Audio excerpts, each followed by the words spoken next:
stuff happened last time, but after managing Fang to lost an eye. after managing to claw your way out of the Feywild, you clawed your own eye out as a nice level 10 gift to yourself. And I believe we left off with you all making traveling decisions.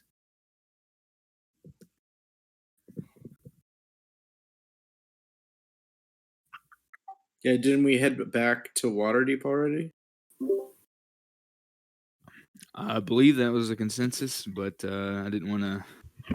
Yeah, Wanted to we make had to sure. get back to So, Waterdeep because we had to make it for that Yeah. meeting. Like we even started shopping and shit.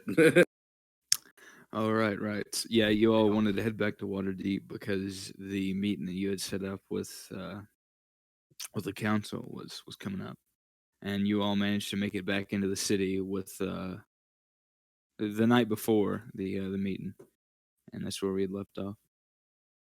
Right. Fang's glowing an orangeberry tree. So, as a courtesy, let me bring this map up, and it clears some things. You know, it really sucks that there's only one wizard in this city to give us magic items because I have a lot of money. Well, not a lot, but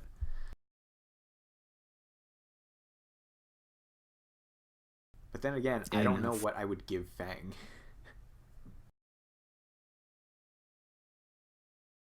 Yeah, barbarians are odd ones, man. I mean, I got a magic sword already. yeah, most people opt for weapons, and you already took care of that. So Yeah. the only other thing I can really think of off the top of my head that most barbarian players go for is probably bracers of defense, or things that monks use for an armor. But that's about it. I mean, if I find like any of those like belts or the gauntlets of that boost my strength, those would be great. But those would be expensive as hell and rare.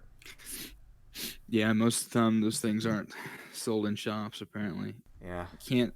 I almost wish, even though I know it would have somehow ended up being destructive. Part of me wishes you all had somehow or another found a giant stack of money whenever you, against all odds, managed to somehow have me roll a flesh golem instruction manual for a magic shop.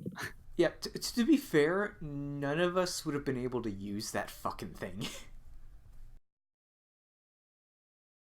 Yeah, the odds of that having been rolled was Insane. yeah. But to be fair, you're giving us a bunch of weird magic shit anyway. Yep, I gotta say, on that, just on a character level, I prefer quests and artifacts over shop stuff usually. So Can't wait to see what the next artifact of the fish is.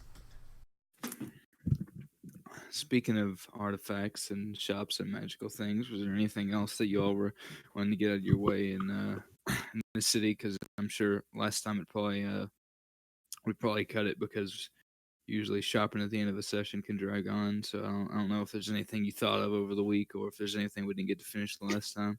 Should give you all a chance before plot. I think I'm good. If anyone else wants stuff, go. I'm broke, so I can't really get anything. Yeah, dude, I have like 9 gold. At least you have gold. I only have 50 copper. What the hell did you guys do with your money? I have like 60 platinum. I bought the ring of protection and a bunch of crafting potions. Yeah, I bought a ring of spell storing, which was expensive.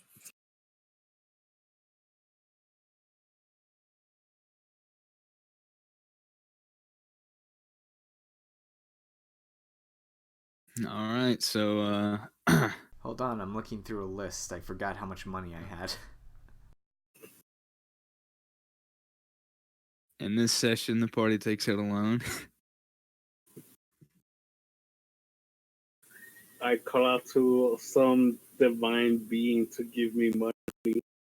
that's your divine intervention, huh? Huh. What does he have to roll? 90 or above or something? Below 10 or below. Yeah, it goes with your character level, right? Yeah. You call out and you ask for a heavenly care package, and unfortunately, you get no answer. Of course, there's no God. As your character's reason, the logic follows. Well, I can't do that for another week. Surely that was time well spent. Money well spent.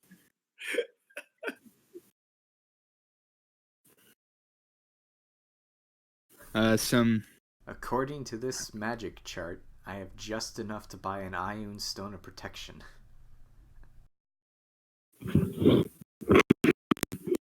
what is the rarity on that again? It's rare, so it's not going to be in a shop.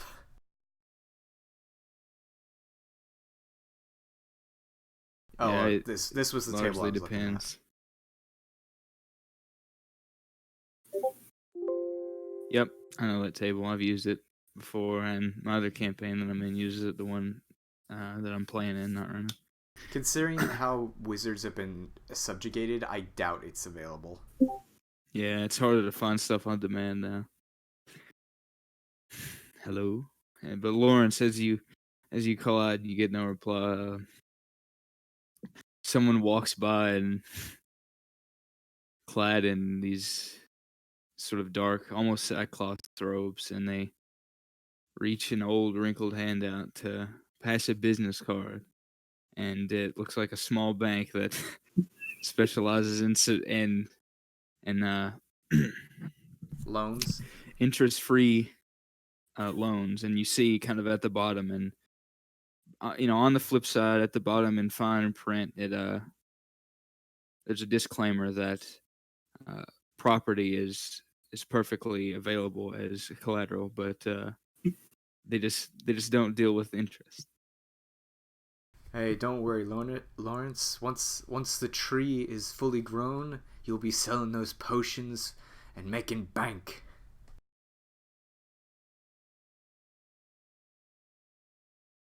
It's gonna take a while, though. That tree's gonna take quite a while. Yeah, Fruit might. we should ask one of the druids to give us something to make it grow faster. And exactly where we're gonna plant it? Oh, I planted one of them in like a tiny pot in the hideout. And you think carrying a small tree around would be useful? Oh no, that the one is being cared for by Rat. Yep. Who the hell is Rat? Splat, your were-rat buddy in the sewers, Fang entrusted him with the knowledge that he could hopefully tend to this tree. Wait, I have one extra seed just in case. Wait, have I even been in the sewers? In the Yeah, hideout? totally. Yeah, you were there from the beginning. I think I only been there once and never went back. Can't really blame you. Although it is a lot nicer than the first time you were there, so.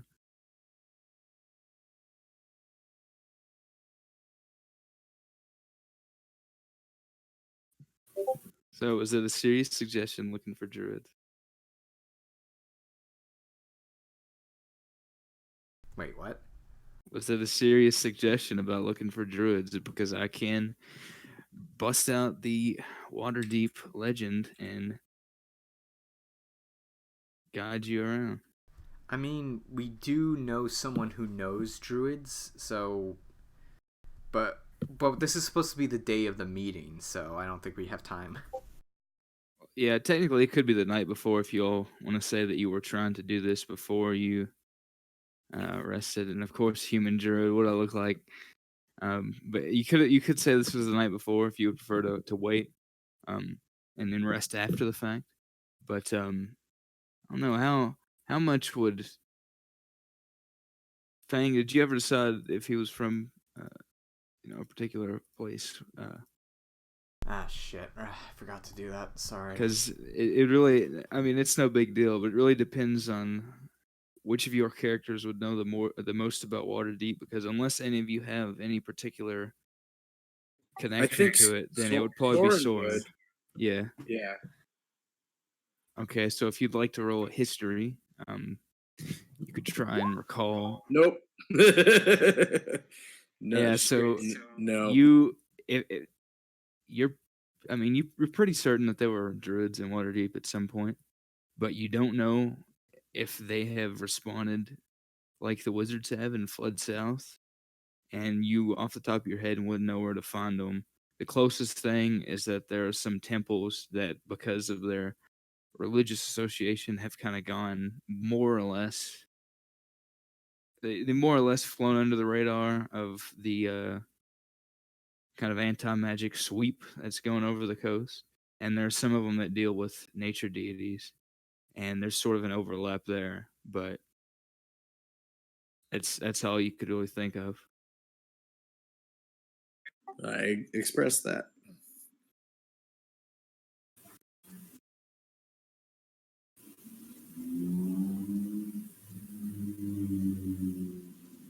So, Fang, you now possess that knowledge of, I don't know about druids.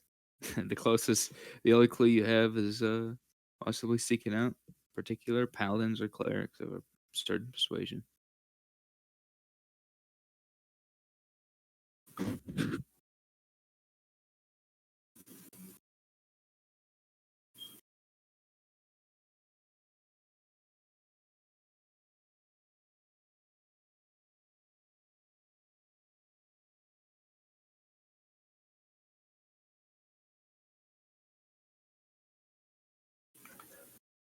Yeah, he's got nothing. All right. Well, Fang, he put his thinking cap on. Fortunately, couldn't recall anything. So, giving up on the tree and moving on, or still trying to? I mean, the tree is a work in progress. Yeah. The question is, are you willing to? I'm asking now because I don't want this to be like a something I'm blindside you with later because I forgot to mention it. But it is closing on the colder months now, so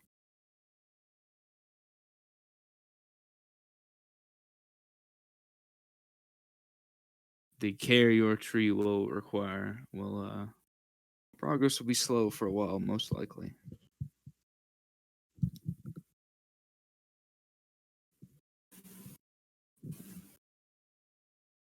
Understood.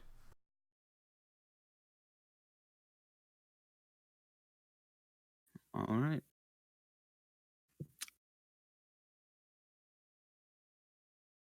Is that all then? Rest and move on to the next day? Yeah, I mean, I think I said last time that I would check in with the order and see what's going on. I think you said something about um, getting an update that Thalos was trying to infiltrate, Mm-hmm. find someone in the cult, something like that. Yeah, unfortunately, so in your itinerary seems to be just full of meetings these days because Selin would also like to speak to you at the Underdark Tavern at some point soon. Okay. Well, if I have time, I'll go there first. Okay. Yeah, you can navigate there fairly easily. Let's see if I still have it. I do. So if you head there, you walk into the familiar room. It looks about like it always has, but uh,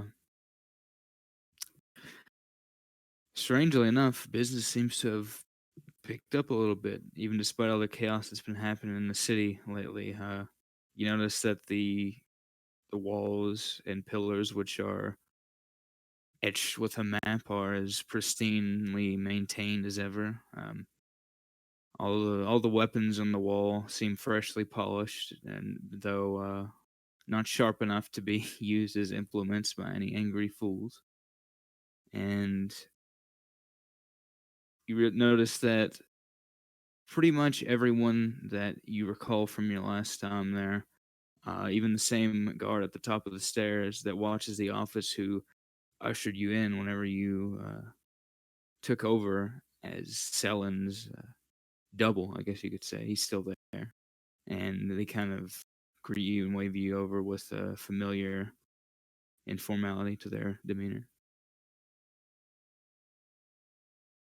I'll greet them, whatever. If there's a secret code, I forget. But Yeah, there are. It's part of your feature, I believe. If you just automatically know all the yeah, secrets. it's my shit. Yeah. So Do you, my gang sign. yeah, you throw up your signs. You put in your Konami code, anything you need to do, and you're let through the door. And you see your old buddy, old pal, Selin, sitting at the desk, and notice that his hair is quite a bit shorter. He's got a couple more scuffs and scratches on his face, but he looks to be in generally good health. He kind of gestures towards the chair on the opposite side of the desk, and before you sit down, leans in his own chair and asks how things have been.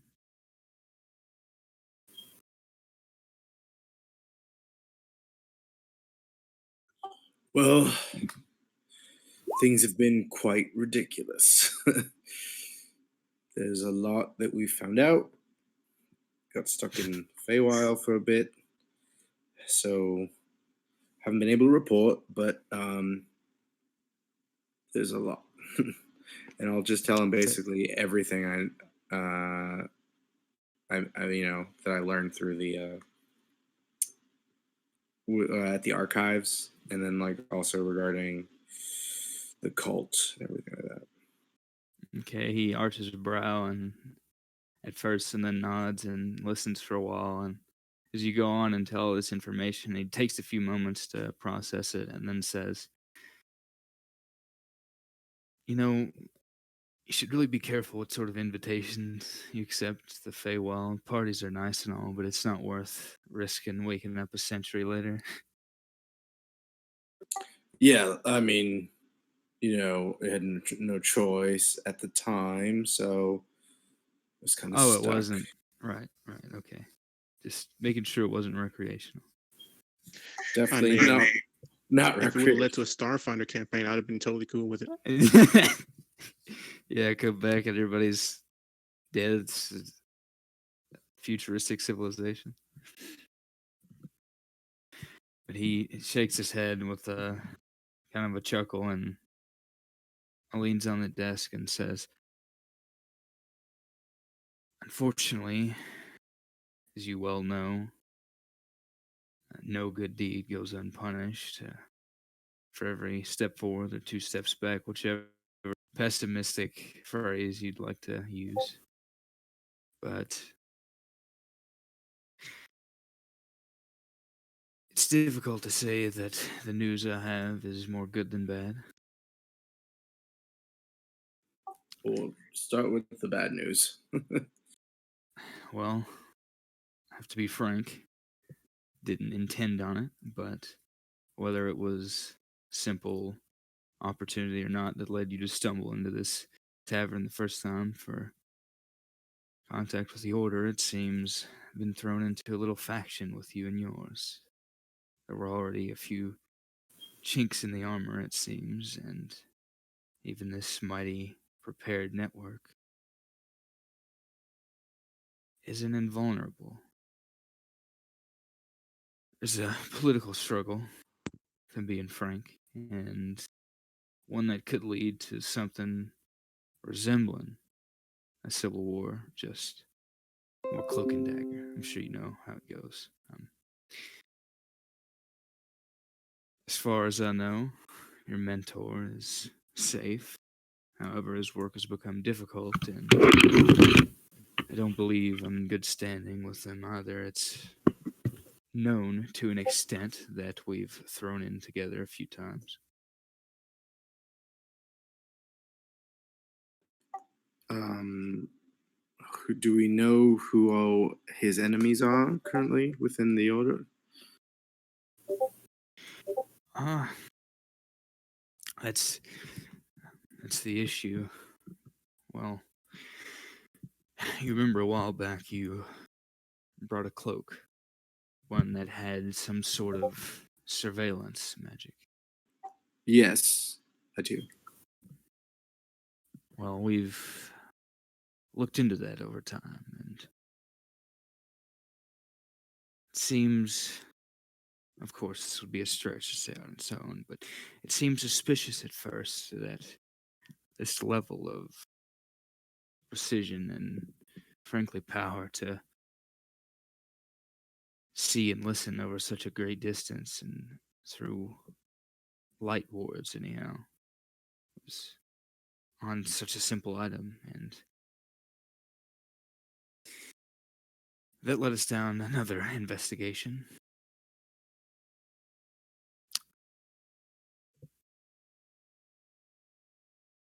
There's a powerful enchanter, wouldn't be the right word for it, a powerful caster, not unlike many others who are initiated within the order, but this one seems to have a different sort of relationship with his powers. He has a signature way of doing things and nearly always scars the mind of those he works with, against, or really near. This cloak and some of the other things we've seen match his designs, and he kind of, Selin takes a moment to consider the gravity of his own words, and you see him furrow his brows, and he says, "Someone near or possibly even in the council may have defected." Oh, really? That's bad. That's terrible. Quite. In fact, were it not for the words of a few reasonable folks,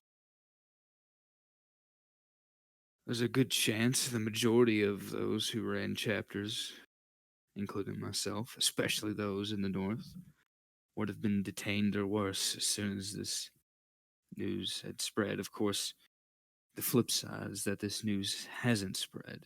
There are only a few that know, and if word were to get out, well, we're loyal, but we're not stupid either, and I think most would prepare to go independent. So, there's a camp on one side who, whether they know it or not, are indirectly playing to this possible traitor's game by wishing to take action against the members of our own order. And on the other side, outmanned, outgunned, frankly, literally in some cases, if anyone would know context to find dwarven firepower, it would be them.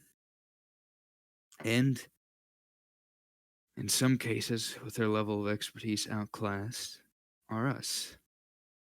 Those who would rather not, presumably anyway, I wouldn't wish to speak for you, fragment the order every which way. The order is everything to me. I would never fragment it. I want to bring it back whole to what it once was.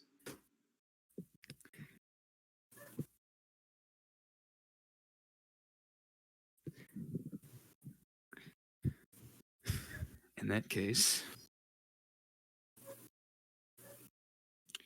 your mentor has made a proposal. He is, no doubt, orchestrating a meeting soon in order to tell you in person, but he is allowed for some things to be said.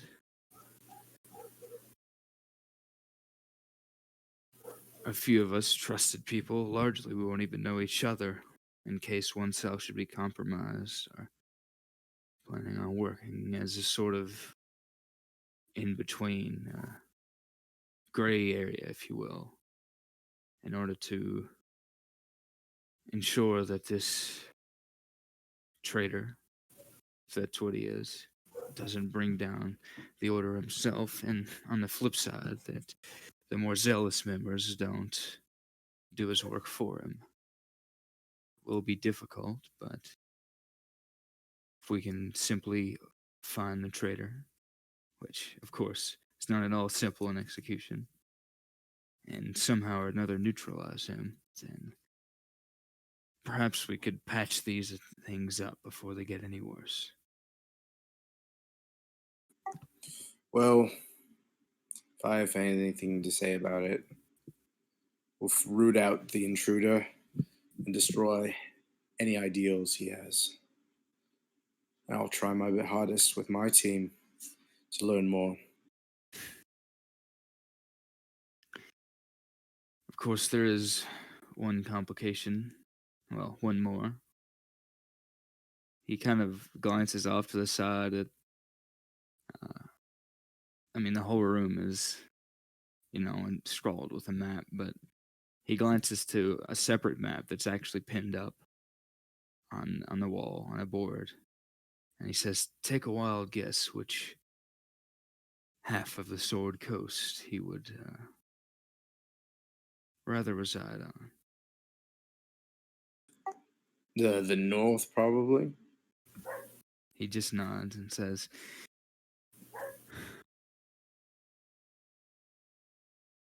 "Your mentor could explain more, perhaps, but revealing this suspected traitor's identity is difficult. Tell me, are you familiar with the concept of a sort of enchantment called a Geas? Gesh, technically, actually, I think is how it's pronounced out of character, but I do not know the details of it, but yes, I've heard of it. Gesh. Oh, hang on.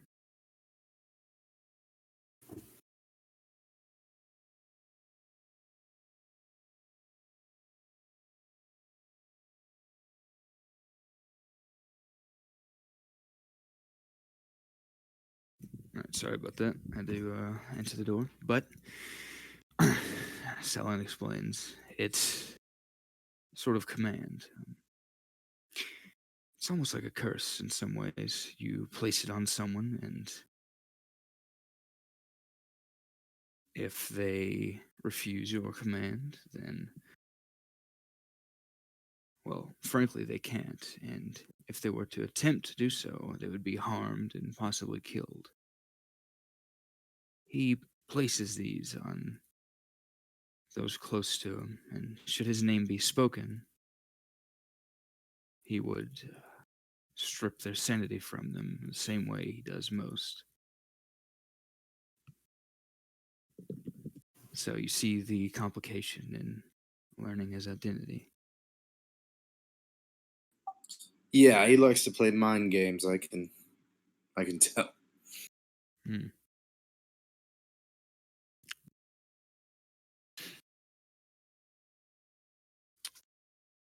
Well, do you know when Telos wants to meet?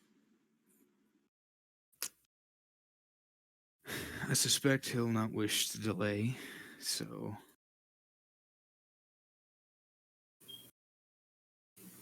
knowing him, I'm sure you'll have spoken with him before the week's out.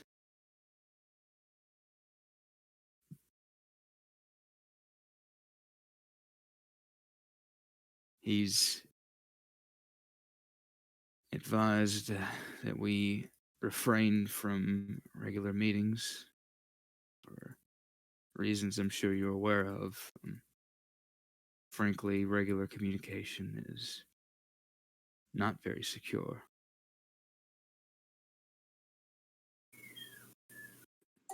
Yes, understand. Um, However, also have a meeting with the Waterdeep Council today, later on, actually. We're trying to gather up all the southern forces against the north. Maybe not, an army to fight, but at least an alliance against them to protect. between the city states. Yes.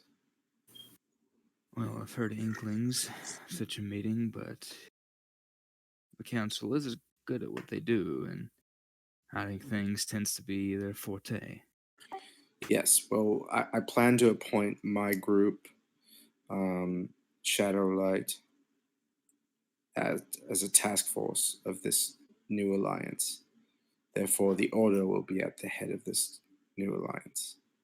And we will be able to learn many things and have better connections. He nods and then And asks, "Do you know anything about the council or the members of it?" Of course, it's well, very secretive, but I know they're secretive. Yes. So any tips would be very helpful when addressing them. not all of them wear masks, but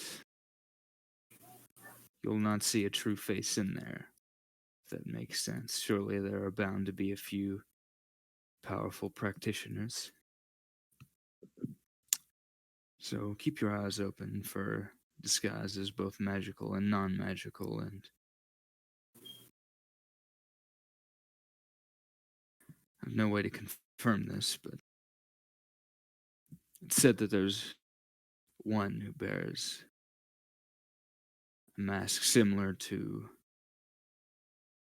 one of those that old silly dragon cult wore some odd century or two ago. Never gives his name, undyingly loyal to the city. He's sort of a vigilante boogeyman in Waterdeep, if that makes sense. If he really is in any connection with the city, then be careful around him.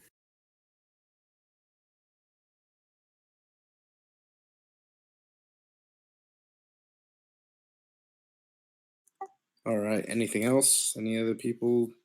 Any subjects to avoid talking about? Oh, tax cuts. That usually sets them off more than anything.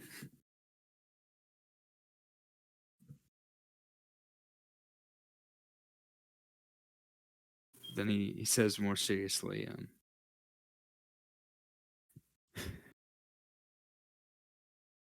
you might go easy on mentions of wizardry, even with royal pressure off of Waterdeep.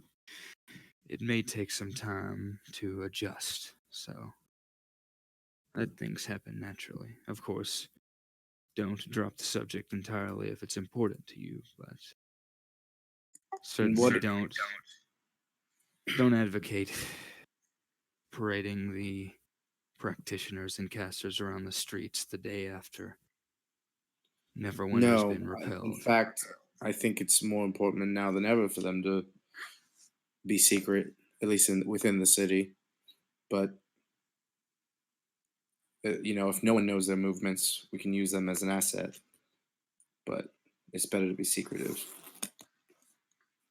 Of course. Unfortunately, I don't have much else to give you when it comes to the council. They're Well, cut I plan on. above my own, and with the strained relationship between many chapters within the order, it's more difficult than ever to get information now securely. Well, I won't reveal anything about the order. I'll just say that you know. I won't even say how I'm connected. I don't think they need to know. But Agreed. I will tell them all that we've learned about the elemental cultists and the tying to the soul of the original king. That's wise. I have to admit, this is a bit larger in scale than I thought, but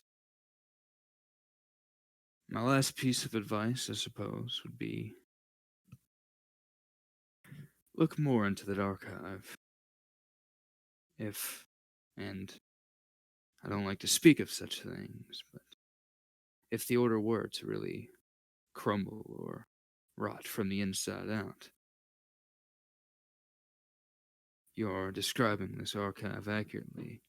That would be the only known store of information that could have even a breath of hope of bringing that back.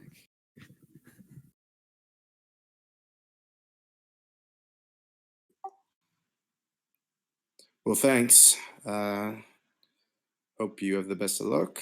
Stay safe and learn all you can. Likewise, if you ever need anything, of course, the Underdark, as cramped as it might seem sometimes, is always open. Of course, of course. And if nothing else, he waves at you and goes back to poring over some books and papers. Yep, and then I'll go back to the group before we head out to the meeting.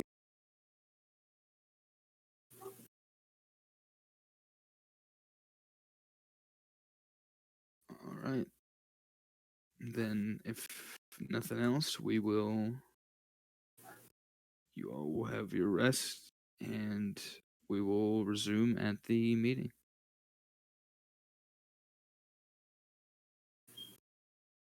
So,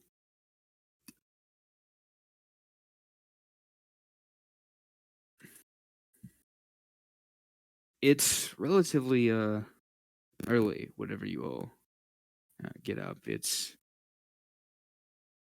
just before the sun has properly risen. And are you all stayed in the sewer hideout or somewhere else? Yeah, I think so. I think I'd be elsewhere. All right.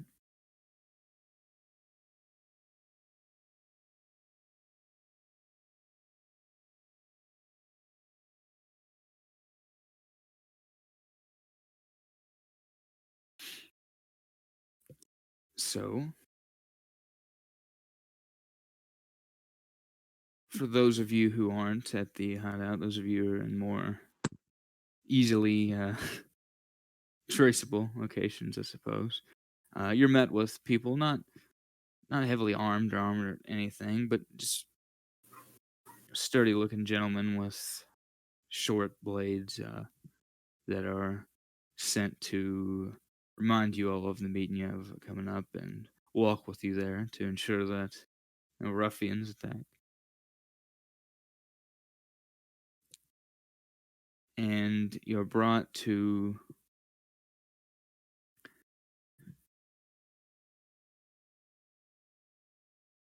an actually relatively bland area. There's no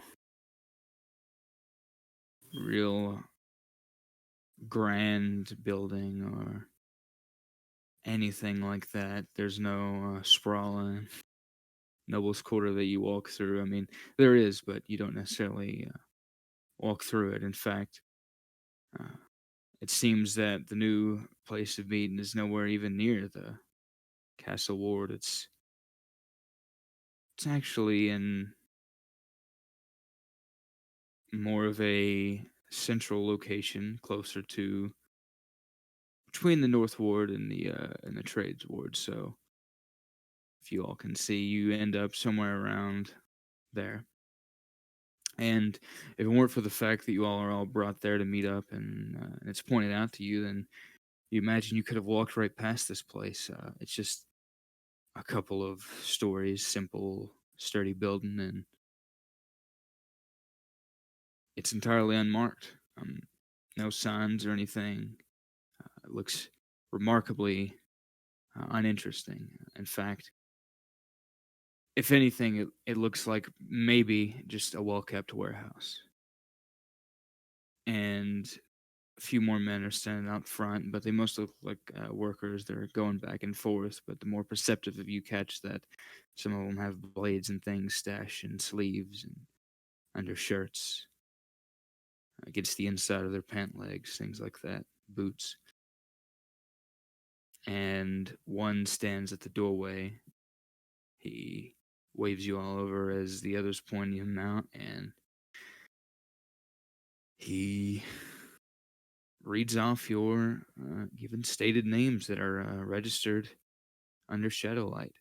Asks if there's anything else that you need or any others that you're waiting for, if all are accounted for the meeting. No, well, there's one missing, but he's predisposed. He arches a brow and says, "How predisposed?" Like in the ocean, so pretty predisposed. He's offshore. Dead? No, he's alive. He's sailing. Right. He marks a few things off on a paper that he's holding, and he kind of breathes a quiet sigh. Probably of relief, because that was most likely going to be a lot of paperwork if Darius had died. And Yeah, he, honestly, probably wouldn't have been good. yeah, he signs For a few this. things and says, "Well, I trust you all will get him up to speed securely if anything relevant comes up. Otherwise, spreading city politics isn't exactly healthy for most people, if you understand." Understood.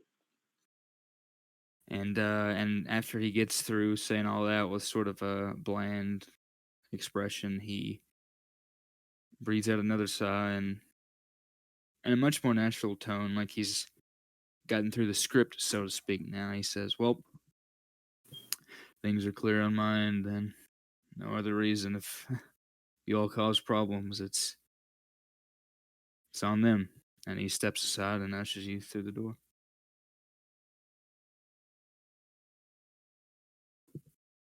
All right. And if you go through this simple door, you are greeted with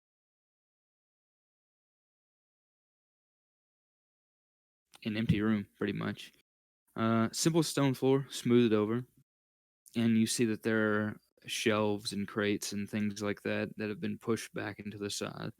And in the middle of this clear and immaculately cleaned and swept and all, there's a simple round table that has been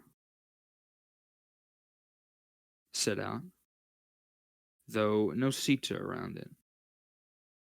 Instead, on the other side of the round table, there is a long table where there are a number of sort of these tall chairs on the far side from where you all are.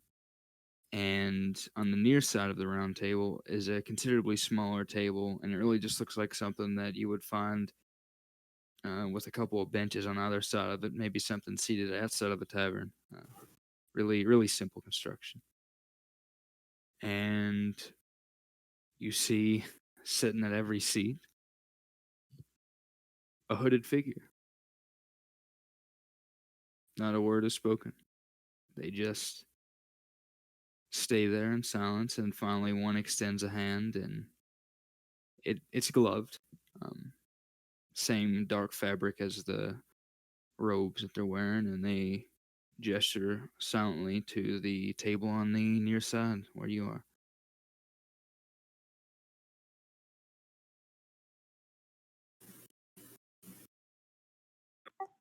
So we all sit down on the opposite side, I guess. Yeah. Yeah, if you could imagine, basically, there's a long table on the far end of the room where all these hooded figures are. There's a round table with no seats, and then on the other side of the round table, closer to you, there's just a small square table. Yeah, so we're supposed to sit at the square table. Mm-hmm. And as soon as you all step through, any of you that have magical items, any of you that can practice magic, it doesn't hurt and doesn't feel like a hard restraint, but you can definitely feel that there's a pressure in the air, and it seems like there's something sort of pulling against your magic.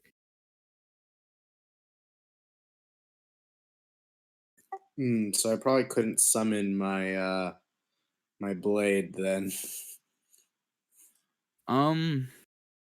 You're not entirely sure. Uh,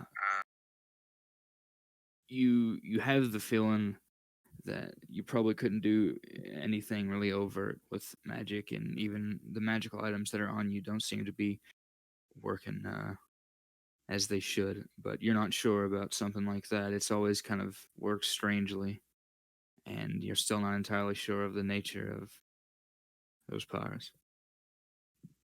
Okay.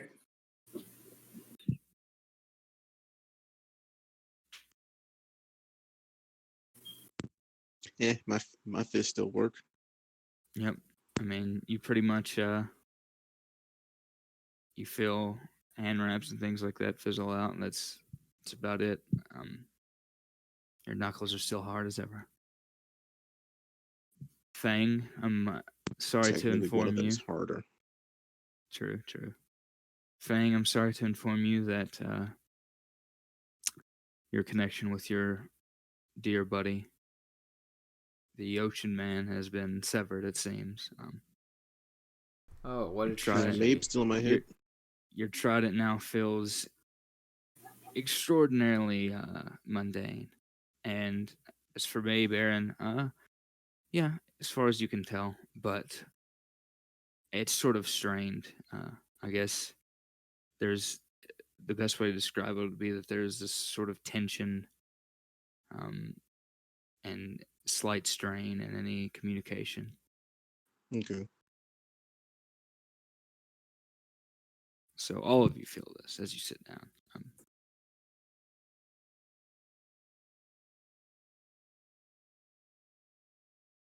You look around, and as far as you can tell, Aaron, with your perceptive eyes, there's really nothing else going on in this room other than the people before you. You don't see anyone hiding in the shadows or any devices, things like that.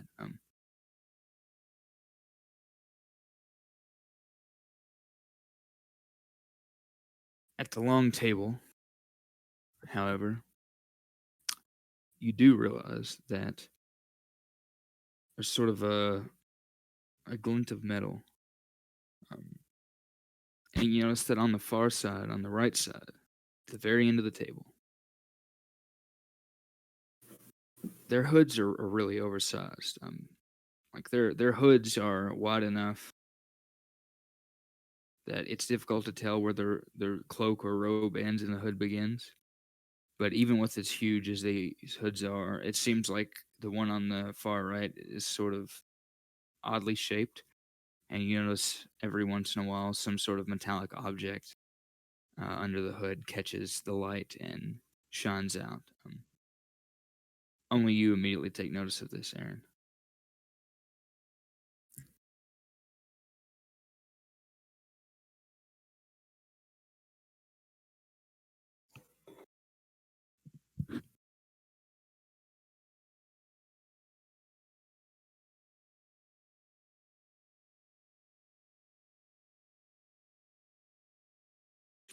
I mean, I guess we're just waiting for the meeting to start. We don't know what to do Mhm. in this situation. Yeah, this is not. It may seem like it, but this is not DM block. This is there's a very awkward silence in the room Yeah, right now. Aaron's tapping his hands on the table. Yeah, and the way the acoustics are. it's exceedingly loud. Like you all know that you know that scene from Game of Thrones where Tyrion just slowly drags the chair. Everybody Yeah. sounds. It's just really. It's sort of like the.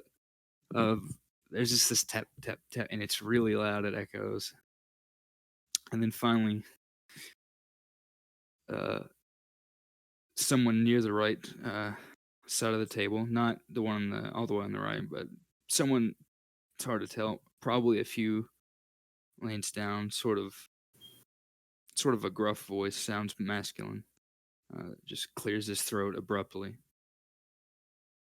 and person with a metallic glint shifts again. And finally, someone speaks. It says, "No introductions."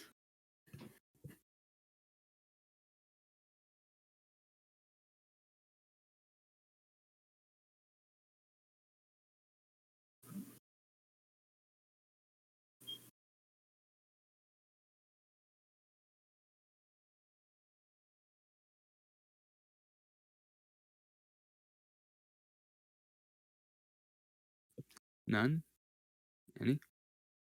Wait, what? They're asking us for introductions?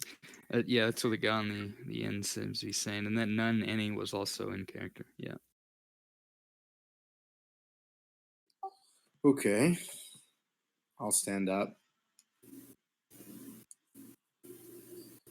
We are Shadowlight.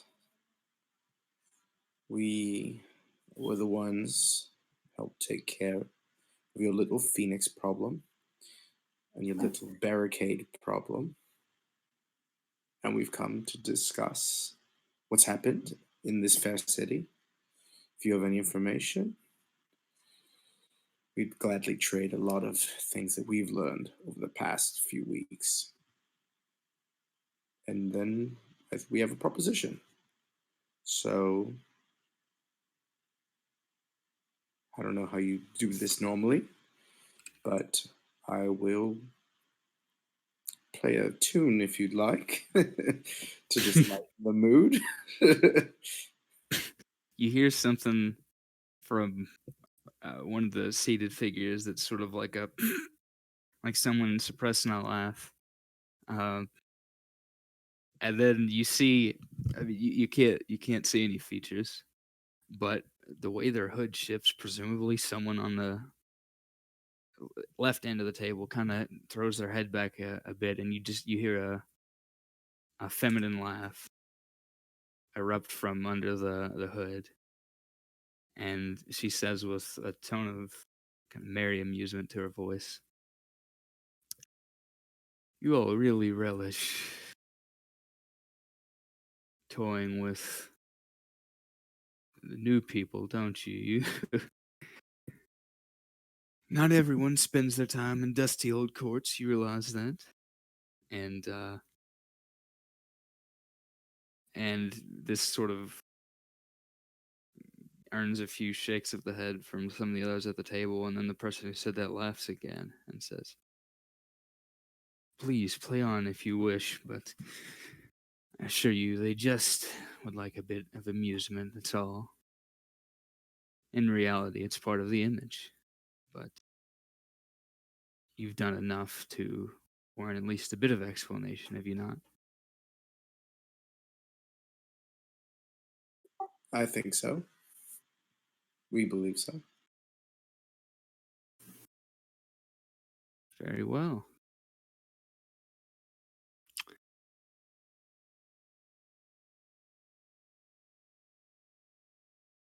Shadow light it is.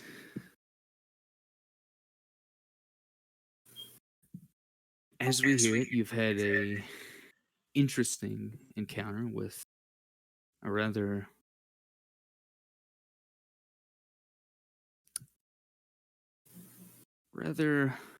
we'll say, overwarm being, and we're central in neutralizing this creature.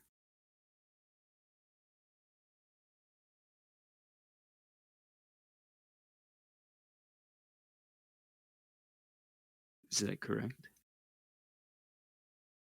Oh, absolutely.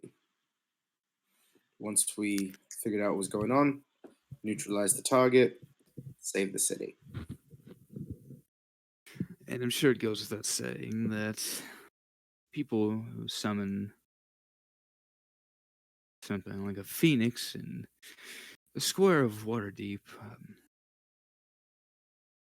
tend not to have a healthy relationship with the lords of Waterdeep. Have you any leads on who did this? Well, we were hoping to ask you the same thing. We have an idea.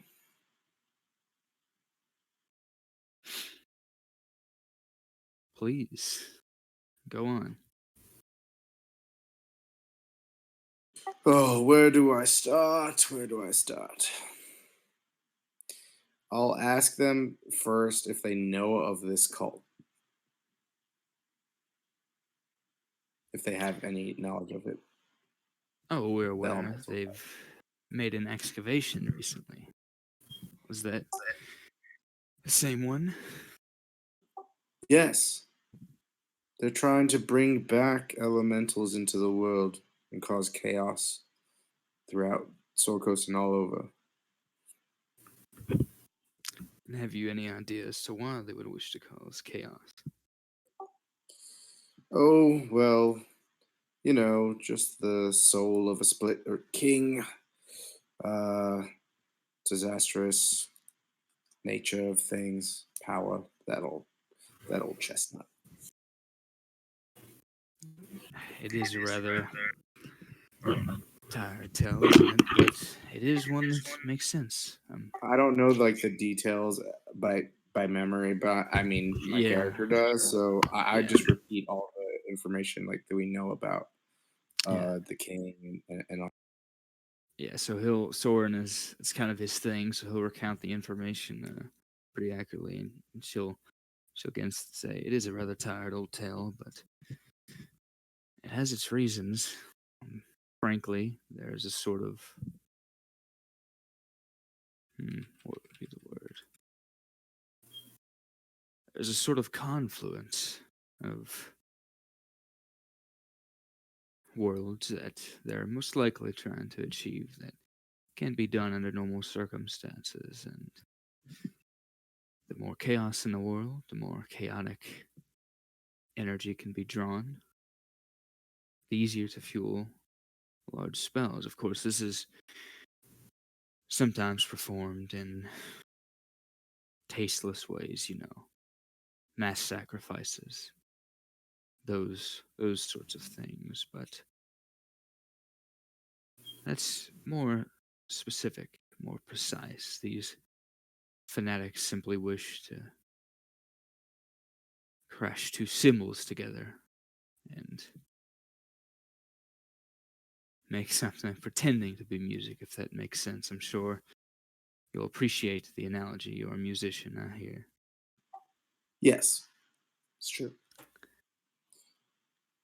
Let us There's continue also the with. matter. Oh, go There's ahead. also the matter of the cult that wanted to become a Draco Lich. That was another issue. Um, Oh, yes. I remember. A dragon cult some time ago. They offered several dragons such powers, but they were well disposed of. well, they're back. Are they? Yeah, we encountered them firsthand.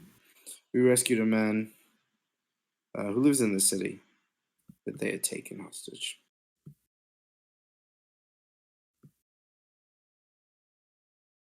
You hear her sucking her breath as if she's about to speak, and then she just lowers her hand and a few rows over someone else on the other side of the gathering raises his own hand, and um, it's a pretty rough looking hand.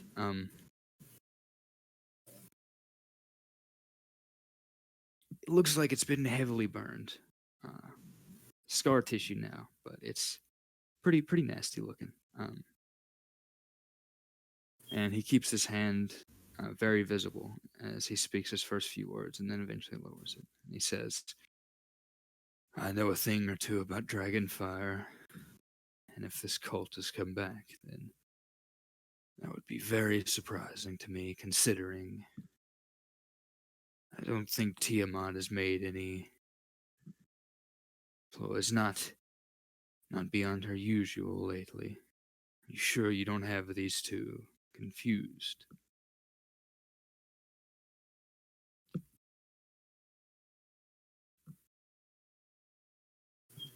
Well, I'm not sure. Did we confirm that it was the cult of Tiamat or no? From all you can recall, the only connection was that the place you found them in used to be the lair of some sort of dragon that was offered the power to become a Dracolich. You encountered royal forces there that were chasing after you.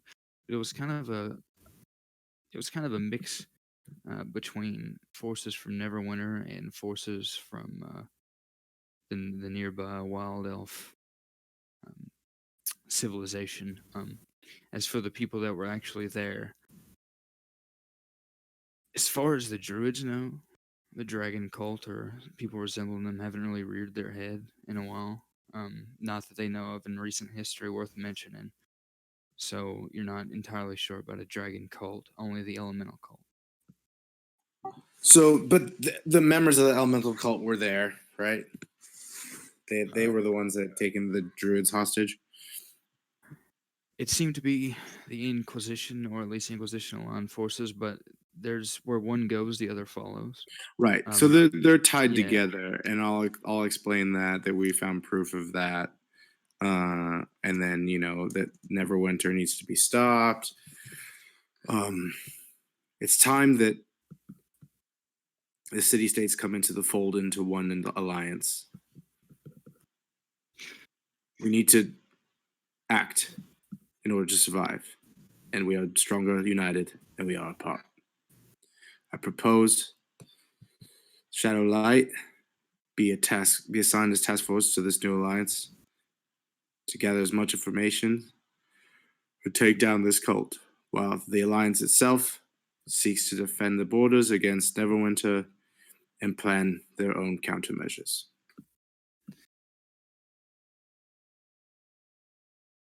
You propose war. Someone on the left-hand side announces sort of loudly. In case you haven't noticed, you're already at war. Did you not notice the ships outside Waterdeep, outside, and where else was it? Where we were before? Baldur's Gate had some. Baldur's Gate. What's next? They're taking out mages. They're taking out druids. They're coming for you. They're coming for everyone. They want to unleash chaos upon the world. Elementals. And elementals don't want to be ripped from their plane and dragged here. And my entirely unprepared, stereotypical dwarvish accent I will forgo for now. But I will tell you that a very Scottish man sitting next to the person who just mentioned war kind of bellows out and says, "He's right, you know.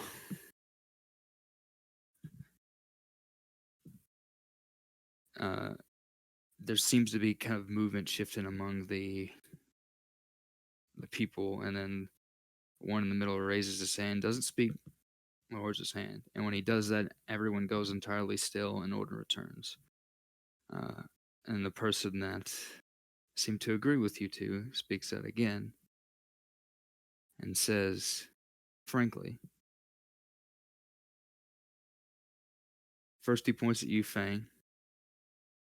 You see kind of stubby arms reach out from the robes. Says, "I like that one."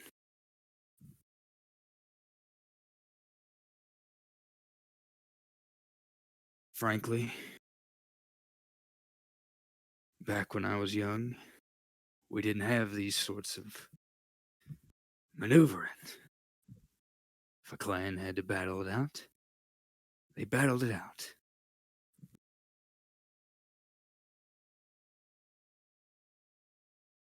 Now, he might be a little slow on the uptake when it comes to fashion, but who isn't? He's got sense, though.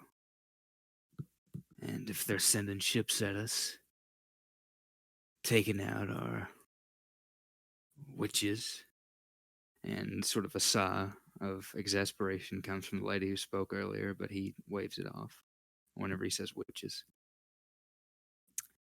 He's driving business out. And hell, we already won one war. Who's to say we can't do it again? It's either that or be rolled over, and I'm far too old to feel like doing that.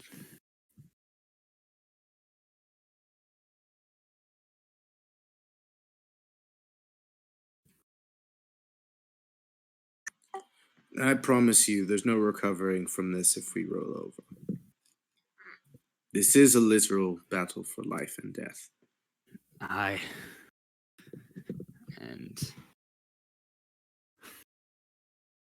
the one in the middle, just it's very subtle. It's maybe an inch of movement of the hood shifting left and then right. He kind of presumably he's turning to kind of look toward other direction. And again, he doesn't speak. Discussion goes on for a while. The reception seems mixed. You'd say it's almost half and half of people that seem to more or less agree with you and people that disagree.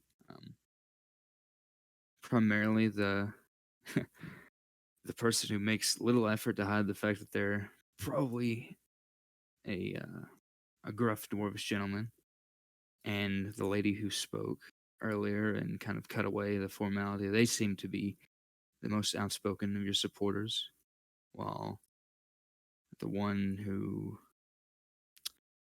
didn't necessarily like the idea of an outright war is more opposed to you.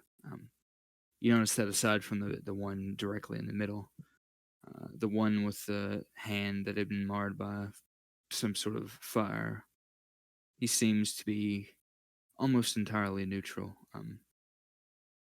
And he's sort of the last tiebreaker, I guess you could say, within the group.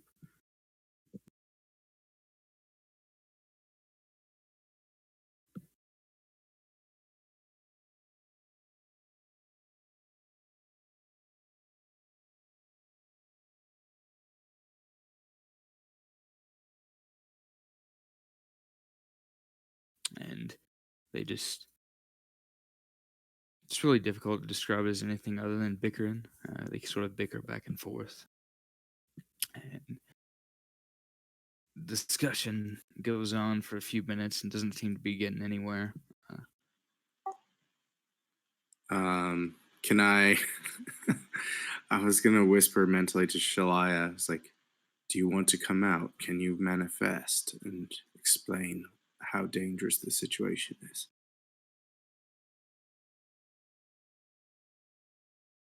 She says, I can. Would you prefer that I do that? I will. I don't know. This is a gamble. Will they be freaked the fuck out and like kill me? Or Meanwhile, Aaron in his own head tells Mabe how bored he is. Yeah, this is. I mean, it's like watching a bunch of accountants argue right now. They are repeating the same stuff over and over again, and they're using a lot of their things that you, especially you, Aaron, because you're not from this area. They're making a lot of references to past events and things, and having this political argument, and most of it's gone over your head because you were raised thousands of miles away. I will. To everyone's still arguing, right? I'll play Mhm. a power chord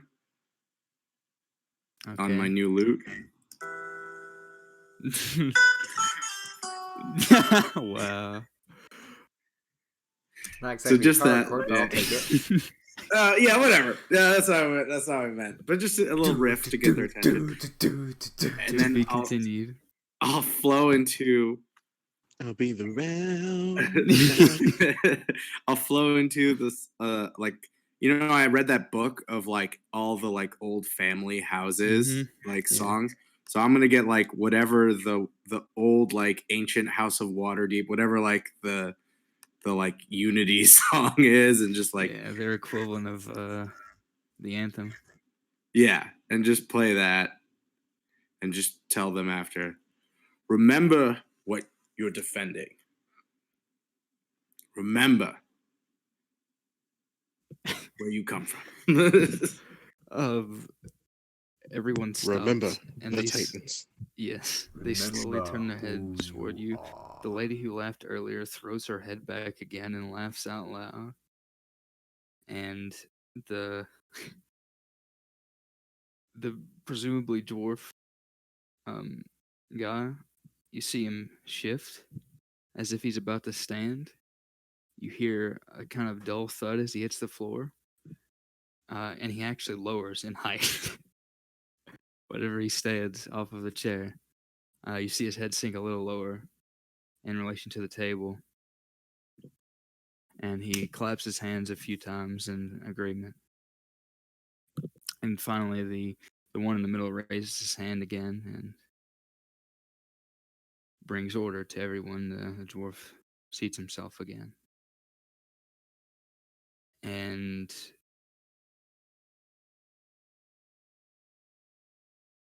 you see finally for the first time the one with the burned arm.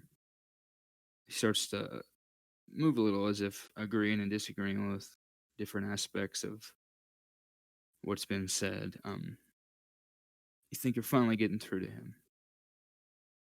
And just as this goes to happen, or just as things are moving along again, you suddenly see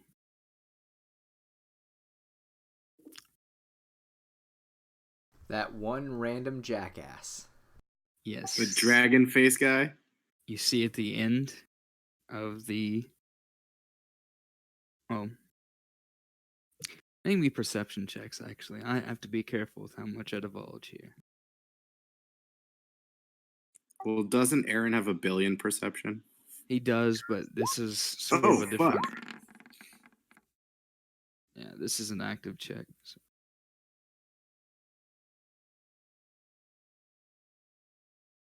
I think at this point, Aaron is the only one that's noticed the guy actually has the dragon mask at the end. But Even with a 21, shit.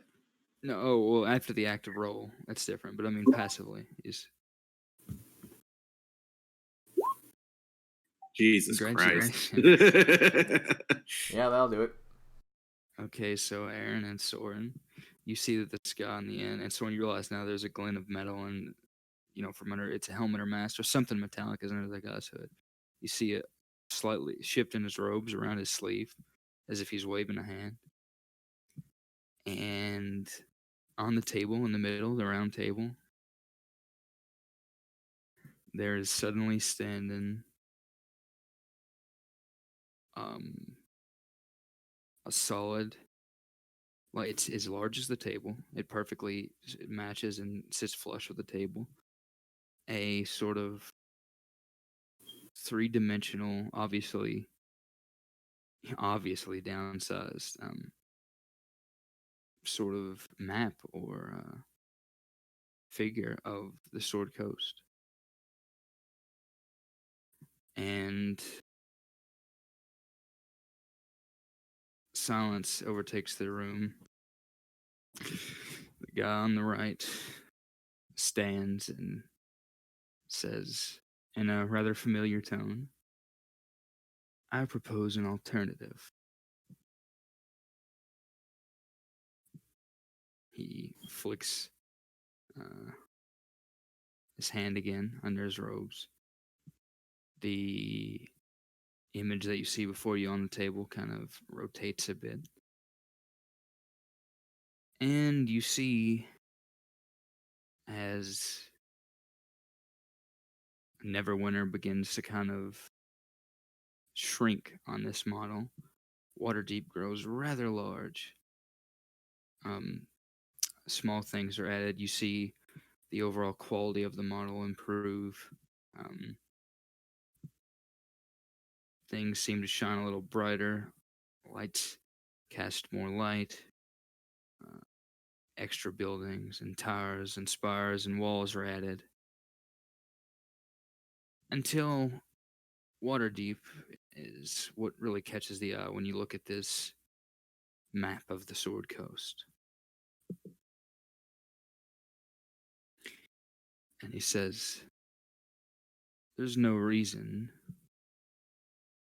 we can't take advantage of the situation. Surely it's deserved after what Waterdeep has been put through as a city over these past few political struggles. And he removes his hood now. You all spot the familiar dragon masked dude that puts you up to dealing with a blockade.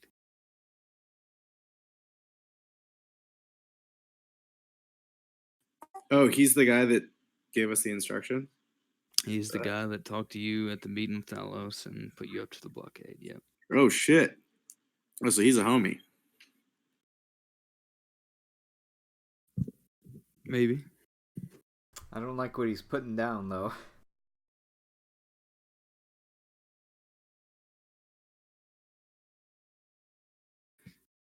Baldur's Yeah, Gate. we were told not to trust him.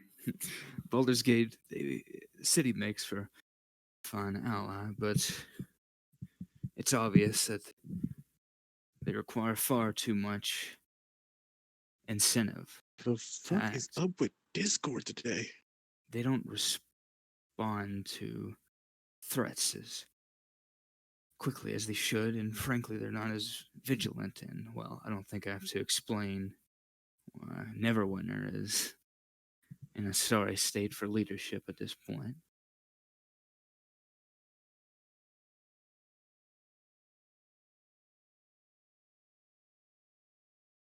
Baldur's Gate is largely run by mercenaries and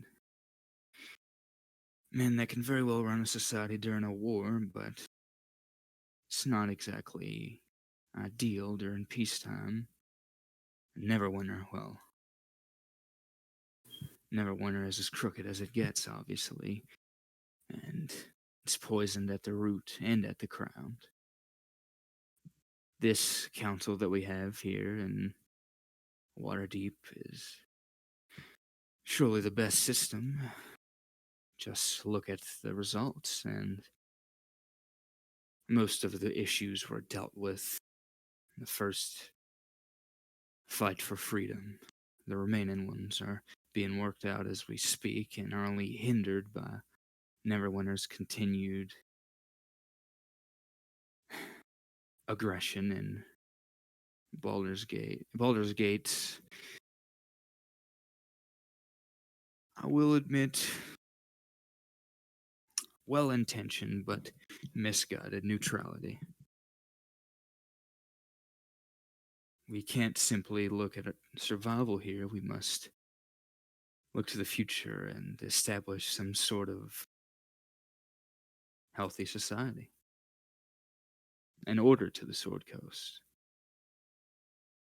One that's not bent on placing boots on the necks of civilians far and wide.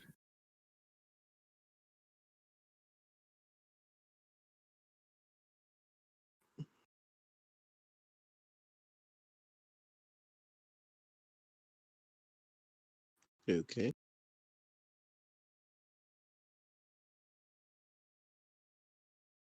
And Freaking he Aaron has turns, that freaking Saitama face. Okay. yeah, he turns to the group and says,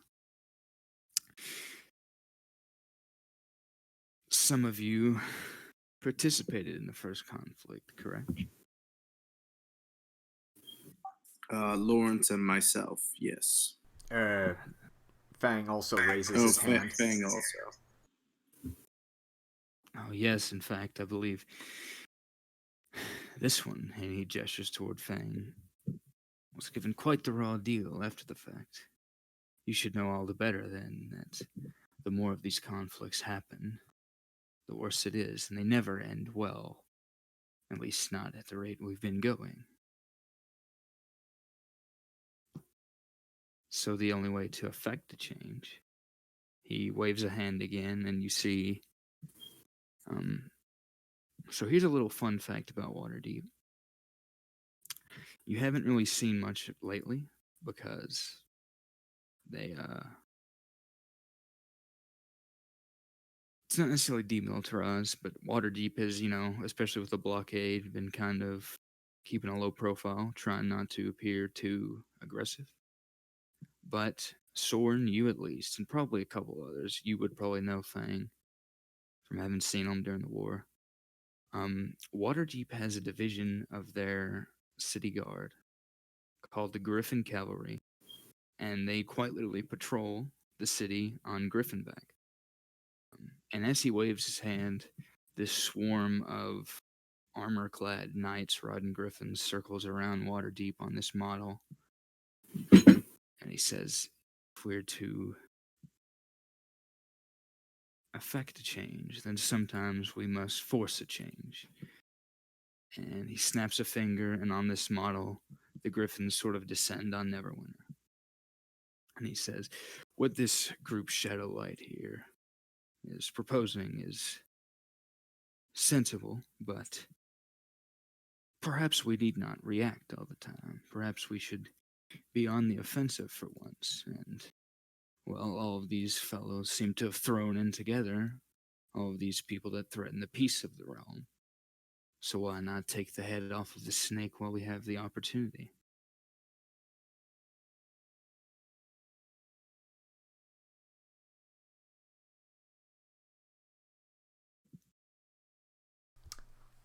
Would I remember how effective those riders were in the war?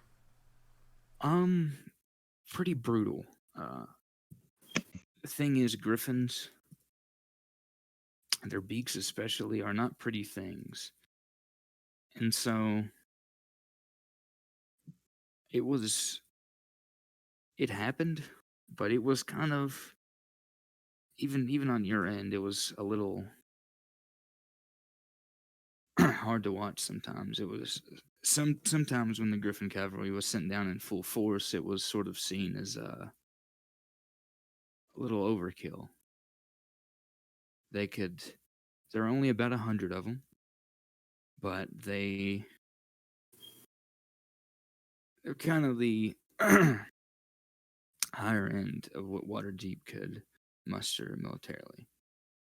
You And by the once civilians, they're largely seen as heroes, and they're very cool to watch, and people appreciate them. But on the battlefield, it's sometimes questionable the morality of really applying them.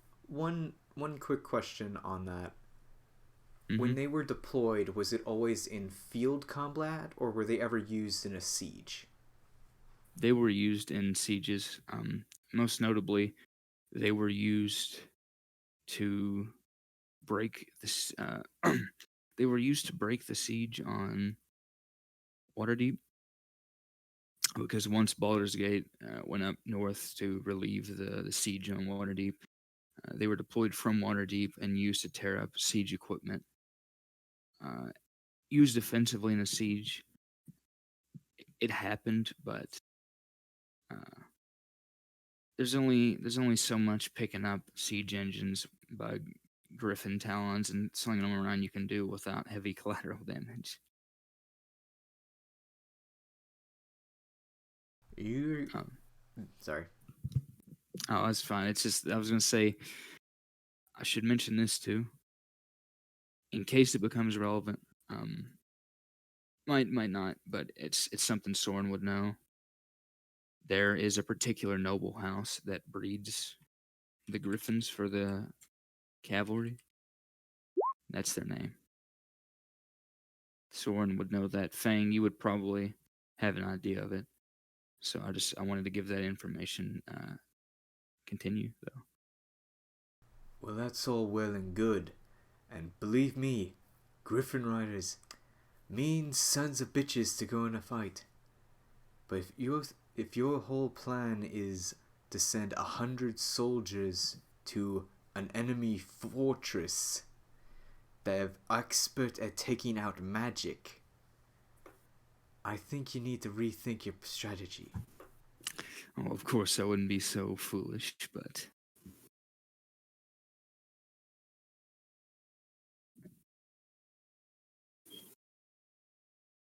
sometimes we get caught up on what we can do, and we forget that our enemies are just as prepared, even more prepared in some places. There's a tower in Neverwinter. One connected, I hear, to powerful runes that line the city. If we were to commandeer this tower, we could bring Neverwinter down in no time at all.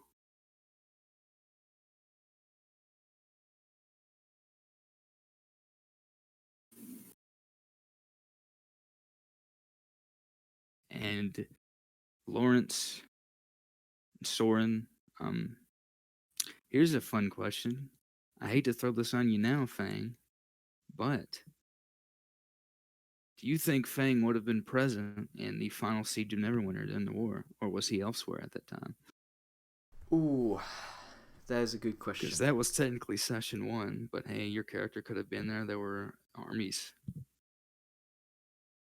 I'm going to say. Yeah, where were you? I'm going to say that the bullshit of that noble prick and his girlfriend happened literally like a month before the siege of Neverwinter, and he went off to try to deal with that. So you just left. He semi-deserted. Not deserted. Hey, I you were am charging on the main appalled, city. He was over. Shocked. I am shocked, appalled, and disappointed in you. All right, so he's not present. Then Lawrence. He was a deserter, is what you're saying. That's what I'm hearing. Then Lawrence He and was Soren. honored, motherfucker. You would be As the a ones that deserter. remember this. You remember that there were gigantic runes, almost as large as, basically as large as squares, that lined some of the streets in Neverwinter, and they were used in the battle to pretty much blow up and fry anyone standing on said street at said point. Lawrence, you specifically remember some pretty heavy casualties there, as at one point you walked through the aftermath of one of these runes and had to treat someone, one maybe two survivors out of uh, two large groups that had a melee there.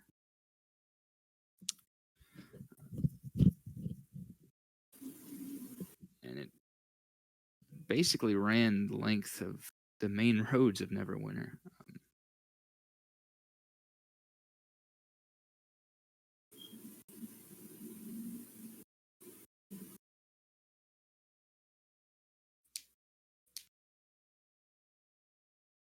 And the one in the dragon mask continues, and he says,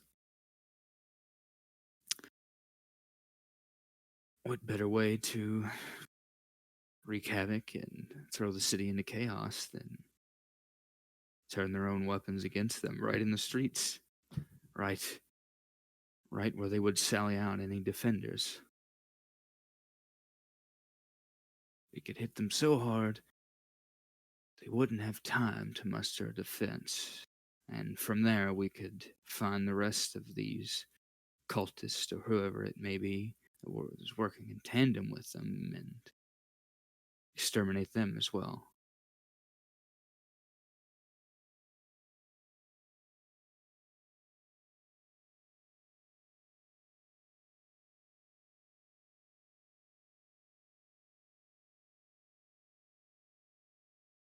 And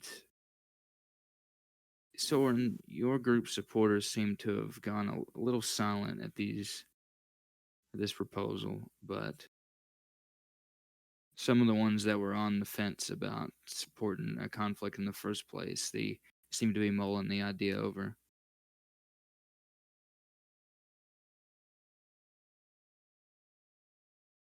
And he finishes by showing Neverwinter sort of up in flames on the model. And then he says, and in the end, there would be a vacuum to fill. Waterdeep would rise to a greater height, and perhaps another one of these could be avoided in the future by sheer. Well, we do have a good system here, but taking out Neverwinter would not very easily allow for another force that would be able to rise up with any realistic chance of fragmenting the realm.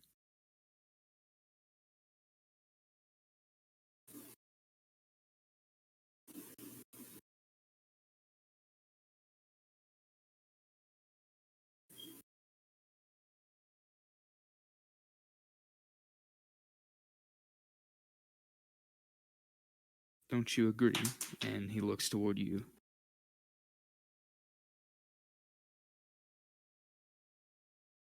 If I'm honest, it sounds like it's a little power hungry. We're here to. The objective is to really free Neverwinter and create a unified alliance of city states, whereby everyone elects one leader overall. And how it's did that certainly work not a last time? There was no election. The king was crowned, and the king was corrupted. Then why have a king?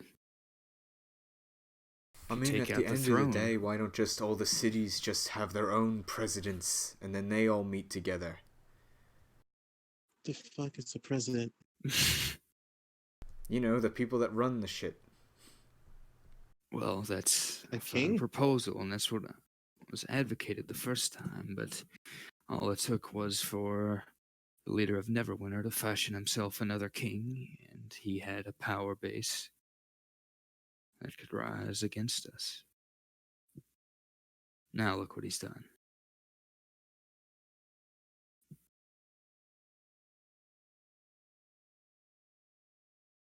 Things would simply be easier without two major cities.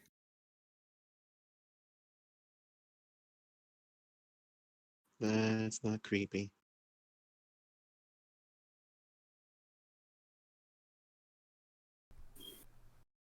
You know, you wanna know why two's better than one? Why is that? 'Cause if one becomes an asshole, the other can knock his shit in.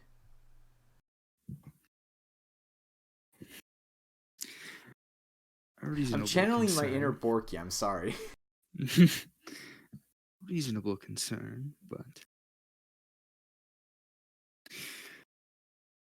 otherwise your plan is to infiltrate, or however you plan on bringing this cult down, yourselves with a small team, and hope that Neverwinter doesn't simply crush someone in the meantime.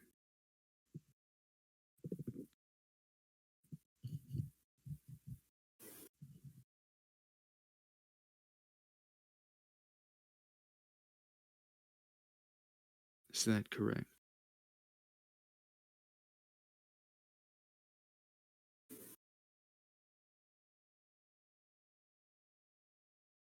Fang leans over to Soren and Lawrence. Should we inform the fact that they're able to just pull giant elemental beasts apparently whenever the frick they want? Eileen and say, should we mention the purple paladin people?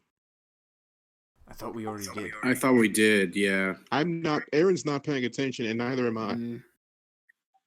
Yeah, we mentioned that, so Yeah. yes. But yes, there's difficulty with strategy when they can summon insanely powerful elementals at random, at will. You see kind of a So- wolfish grin. Through the mask? It doesn't actually cover his mouth. Let me see if I can find his. I have his token still. No, he's doing the thing that I had originally planned to do with another of my characters, where he cast like major image or something on the mask, so the mask can make its own facial features. There you go. Doesn't cover his mouth. Oh, this fucker. Yeah, I pulled that. I think that actually does come from Dragon Queen, but it doesn't cover his mouth. So you can see him grin, and he says, "And you're in possession of several of these, are you not?" And let me guess, someone's random glass of wine just fell on the ground. Yeah, the red wedding music starts playing. It rains a kiss to me, but no. It was kind of an eerie silence that overtakes again, and he scans you all slowly. What makes you think that? Smooth. Wow, this is coming from the bard. That was just pathetic. Oh, they've been following you for some time. They must be after something more than magical trinkets, and all these creatures seem to strangely disappear. You're popping Well, up. yes, To be some of fair, them. I killed them. Phoenix Slayer. Some of them have become our allies as they seek to end this rift between worlds, the primordial plane and ours.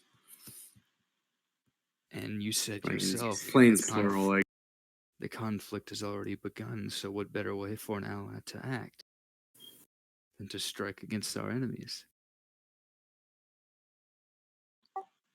most of them cannot be tamed and controlled.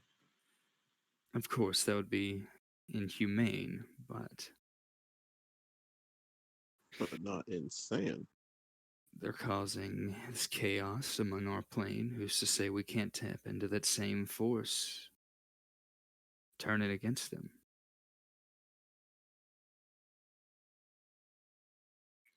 We can't.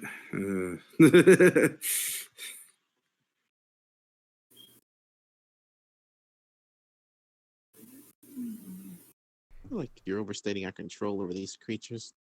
Your control, of course. But if they were to make an effort themselves, with an incentive, of course, and with the aid of those knowledgeable and powerful. Okay, I know Fang's the last person to pull this off, but insight, please, to figure out what the fuck this guy's up to. Go on Yeah, I ahead. would like to as well. This guy's been sending off the evil guy vibes for a while.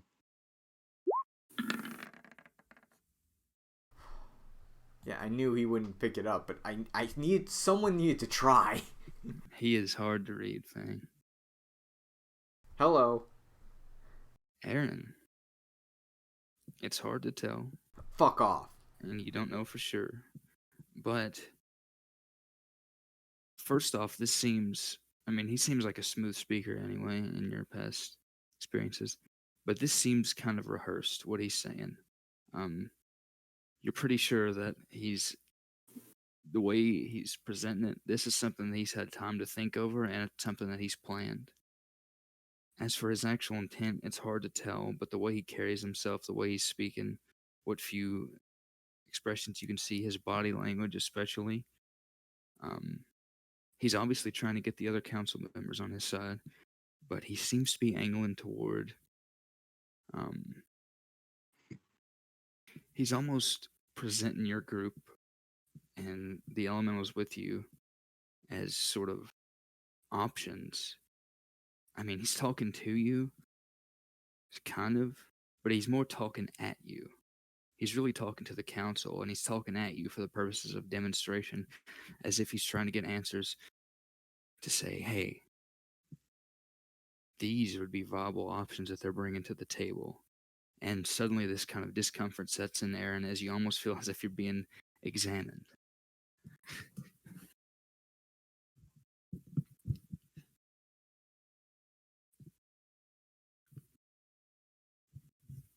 Hmm. I am not as concerned with the political ramifications.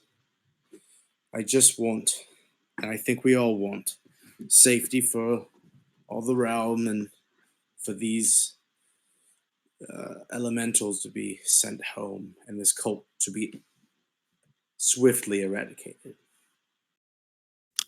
I agree, and swiftly as possible. Well, I think our interests would align if these elementals were to enter our plane again, and well, they're already here, presumably, if they were to enter portal forms again, whether they be their own or another, then we could end this quickly. And eternally thanks God that Oversight has not been used. You know, you say things that sound nice, but the way you say it just sounds. What's the word, Lawrence? Sinister. Believe me, I understand. I've been at court for quite a while. In case you can't tell by the hoods and cloaks, though, this is not exactly a straightforward group of people. It comes with the territory.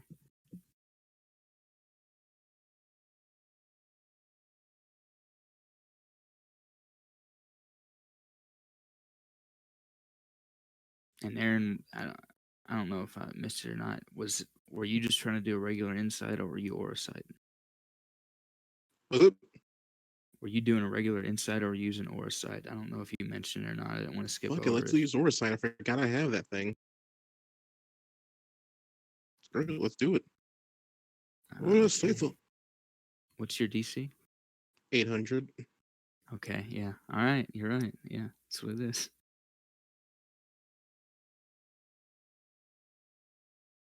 Let's see here. It's 16, it should be. 4 plus 4 plus 8. Hello. Okay. I have to read this. Get off my character sheet. There's nothing for you here. You and May work together to pry past his layers of psychic defense, and as you begin to peer at the core of his being, you're suddenly shut out. And he's as cold and inexpressive as ever. You can't read him.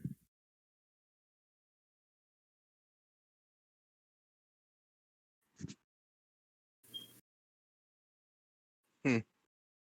Hmm.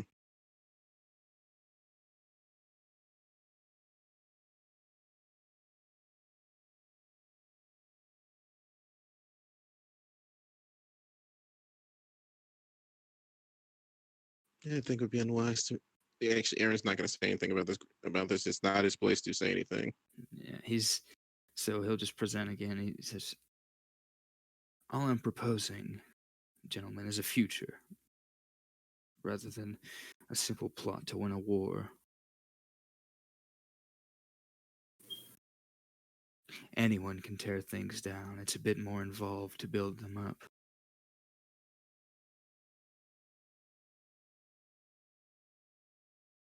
And I wouldn't wish to disrespect these elementals for their misfortune, but they must think forward as well, and if they're already here. Besides, these aren't the only ones. We suspect that there are others on this plane, and attempts have been made to reach out.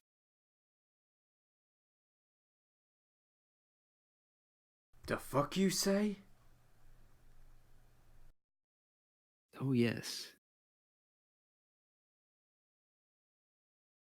Others who have not been entrapped or enslaved by this cult.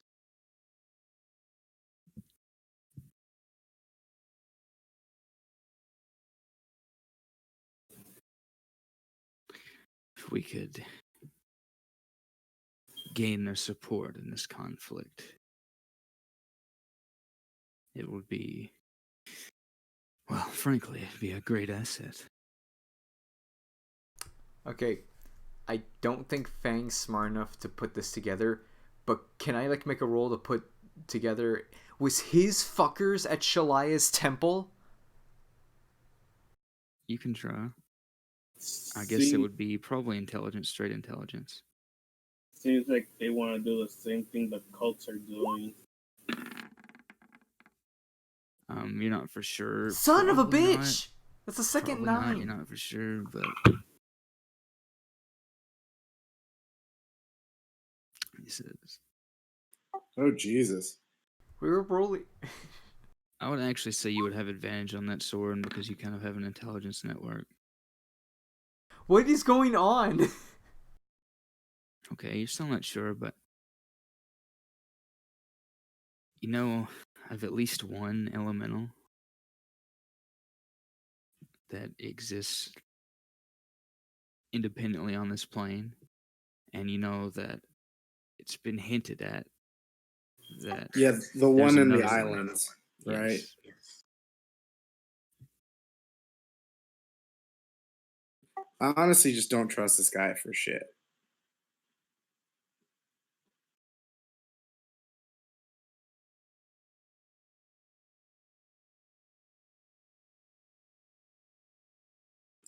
I don't know. God, why do I feel like I'm in a Bond movie? Because because Kenji is a, when he's not making human paladins, he's making Bond villains. Yep. One day I'll combine the two. I'm pretty sure you already have with the Purple Paladins. I'm pretty sure there's a Bond villain leading the Purple Paladins. Yep, maybe.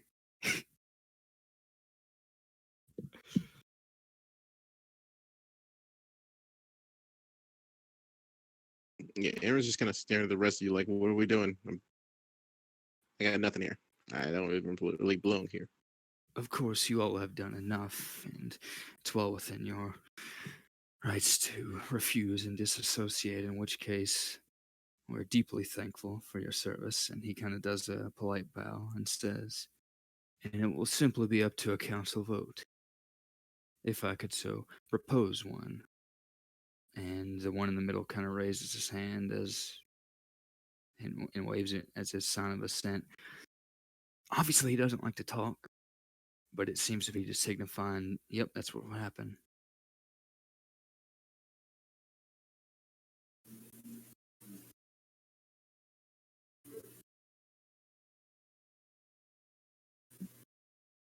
Aaron just looks at the rest of you.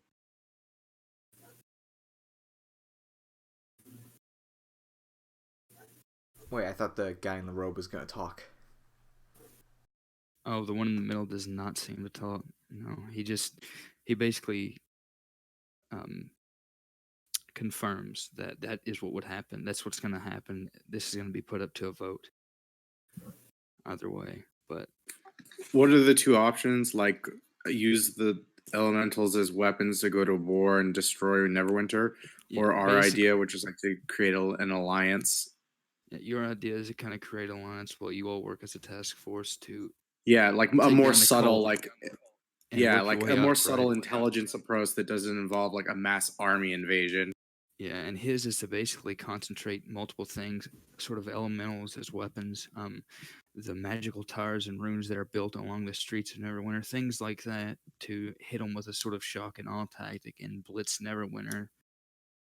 Kind of crumble it as quickly as possible, cut the head off of the snake, and then work the way down the body and hunt down anyone else that was working in tandem with. If I may say one last word on the subject. Has your voice changed recently?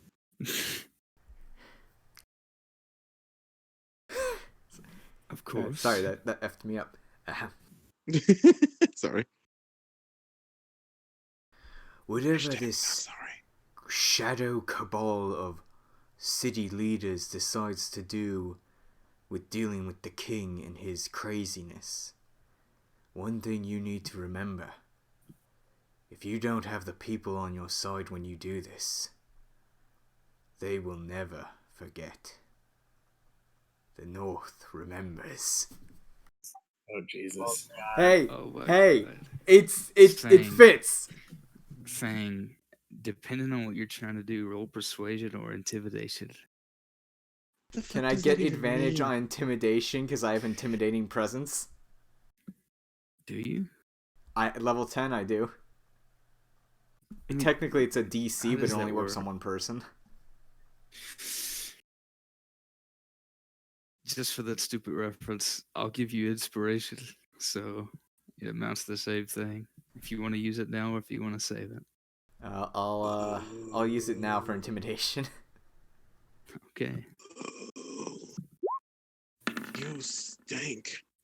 Ooh. Woohoo! You see the corner of this guy with. You see the corner of his mouth twitch.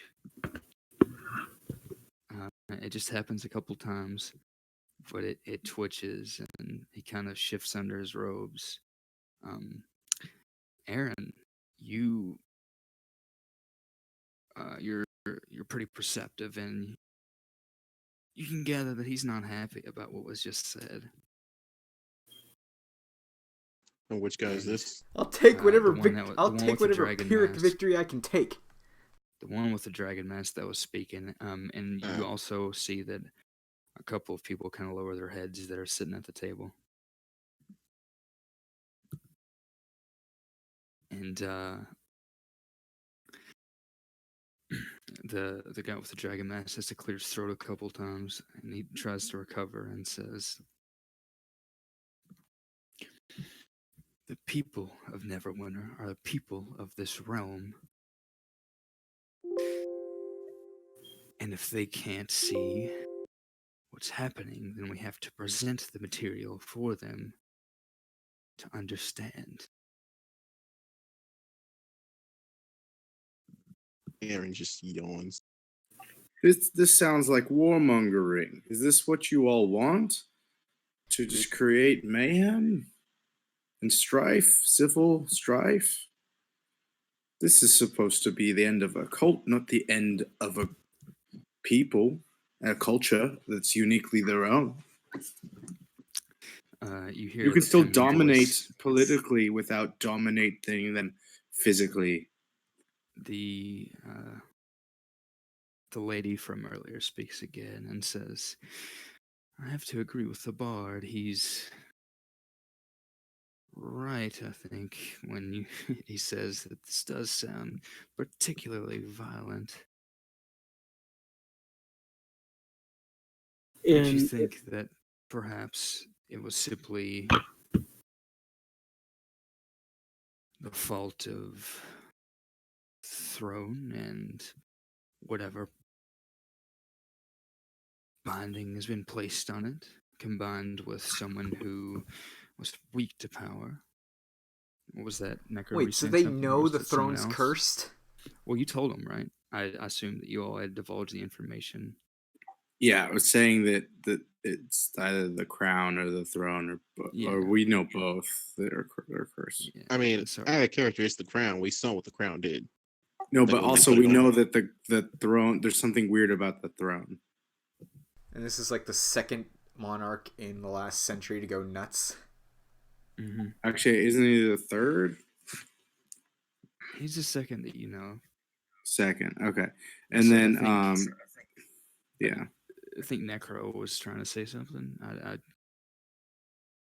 may have misheard, but I think someone was trying to speak up during the last few words of that sentence, so I wanted to give them a chance if they were. Yeah, if I may interrupt, if we do follow, and I'm talking to the guy with the dragon mask, Mm-hmm. if we do follow your plans, what exactly is going to happen to the elementals after we're done? People in power don't usually let these kinds of things go. You see the corner of his mouth kind of twitch up again at that question. I love it. We're poking so many holes in this fucker. And he says, well, there would be free to make decisions, of course. And if they want to go home?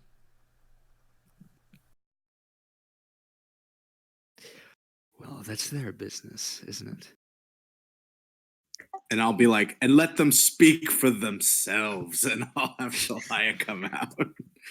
Oh boy. Oof. You know what? Roll me a D100. Oh, shit. I really hope this works for your sake.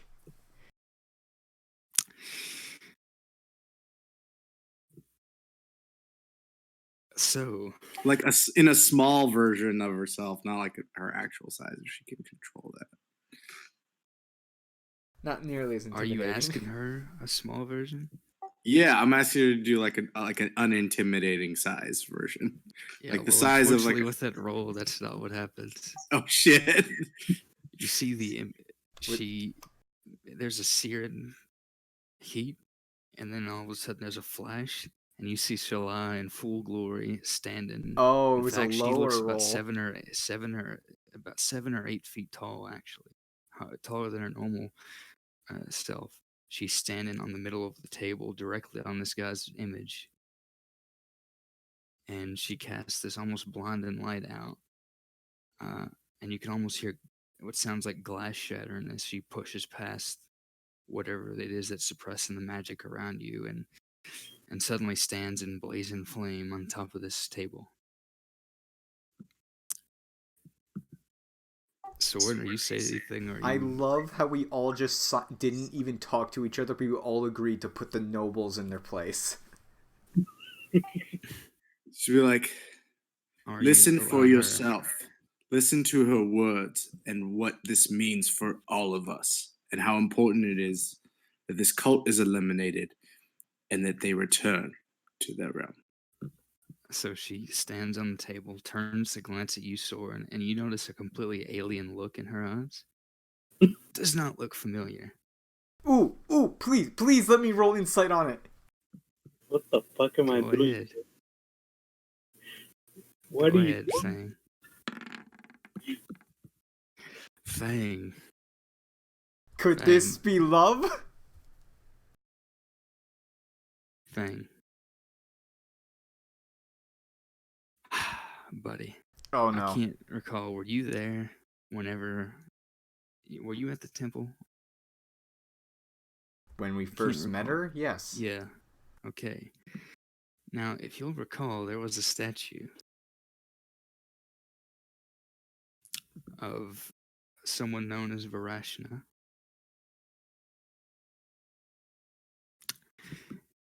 And this Varashna,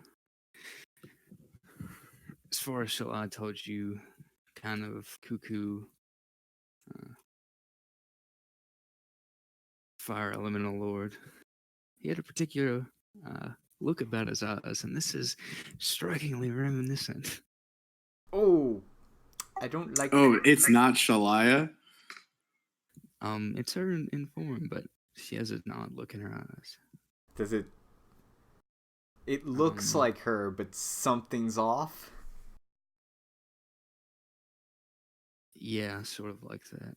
I'll try to do like the like Chris Pratt like Velociraptor like tick like to calm her down and to explain the situation, which we already talked about mentally. So she should know what's going on.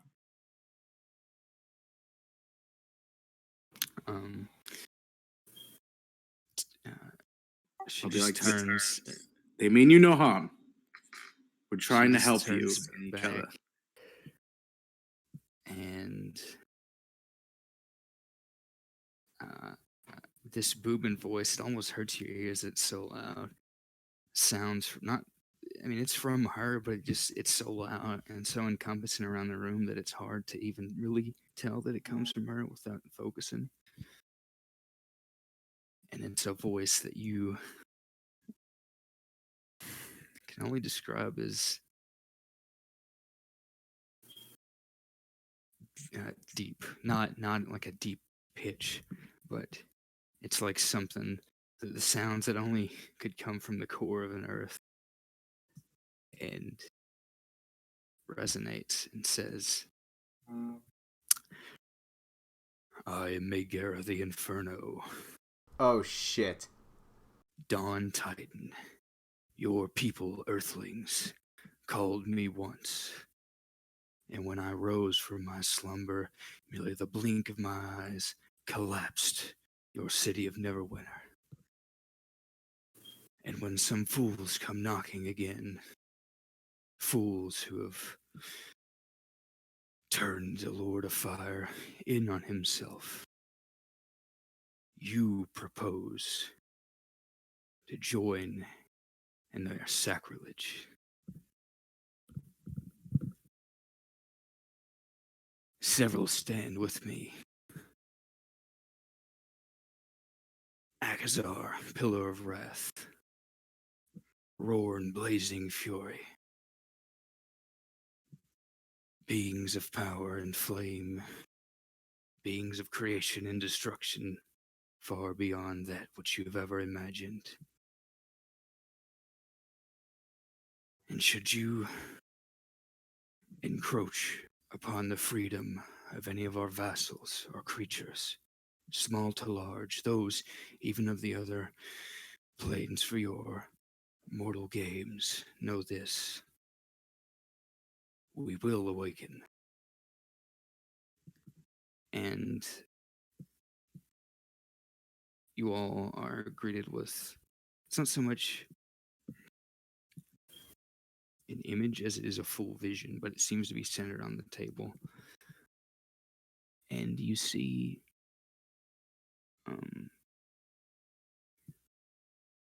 something that looks like a very large fire elemental.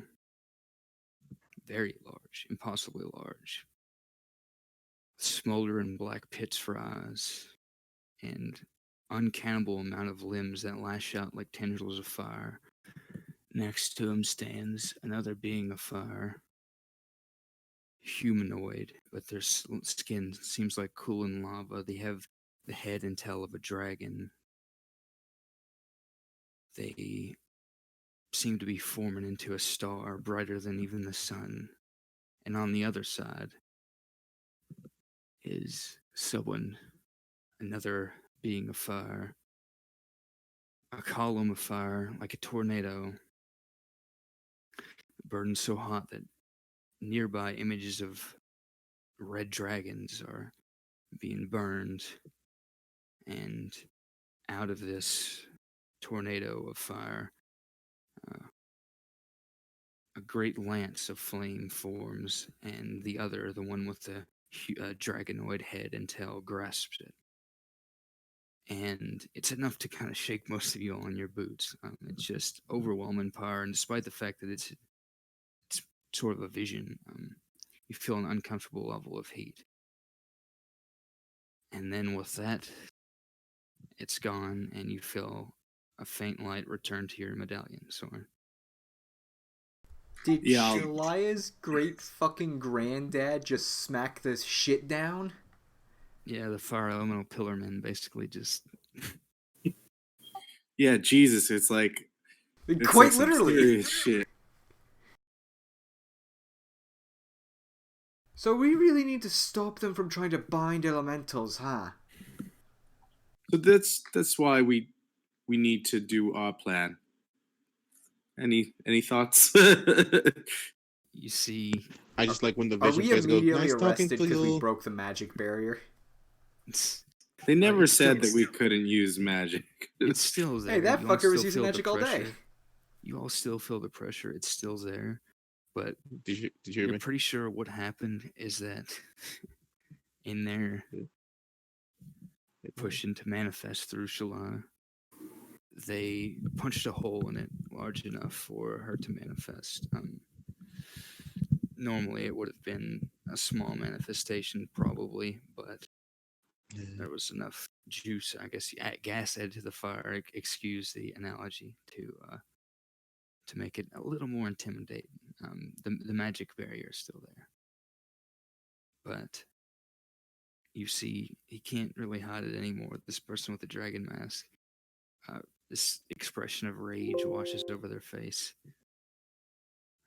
and they kind of twist their He's mad. cheeks up into an angry expression.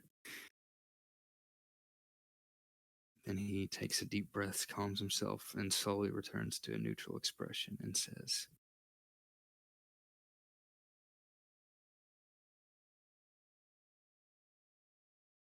"Threats will get us nowhere." And you all can notice by now that he seems to have been shaken enough by that he lost his concentration on his image, and it's no longer present on the table. Instead, the ends of the table are kind of lit in a ring of flame that don't seem to be eaten at the table, but they seem to be ever present. Okay, I don't know why you thought that was a threat. That was literally from a god of fire. That's more of a promise. I think it was rude that he didn't say goodbye, but you know. Oh, right. Soren, I'm gonna need you to roll me history. Sorry, I forgot to ask about that. I gotta guess figure out anyone- who the fuck that was. Yeah, Yeah. who was that? 19. Okay, so there's a dwarven city. There's a dwarven city, there was a dwarven city called Gauntlgrim. It had a great forge in it. A forge probably as large as an entire city on its own. And some unknown heat from below was used to power this forge. Some Thayans from the nation of Thay, the red wizards of Thay, at some point woke the primordial up. And as it turns out, just the ambient heat from the thing's body was enough to power this city-level forge. And it also happened to be built near and under Neverwinter. And so just the act of this primordial waking up was enough to actually, literally, destroy between a quarter and a half of Neverwinter instantly. And if you heard the name right, it's the same one, Megara Dawn Titan.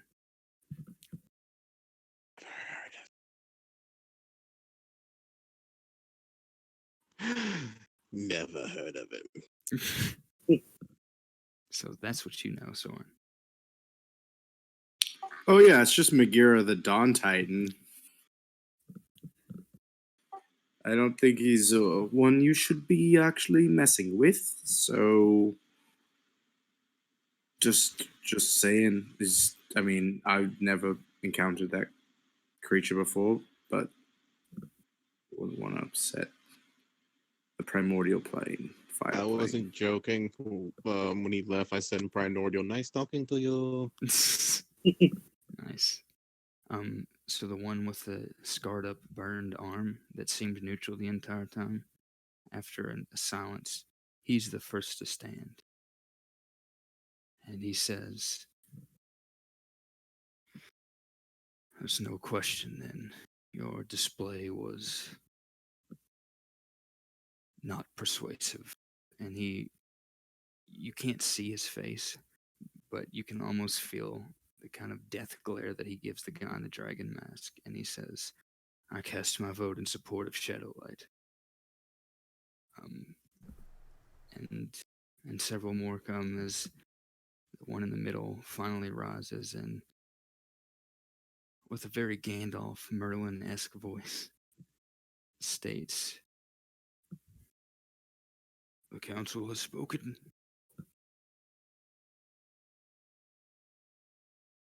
Shadowlight will be assigned task force of the Alliance.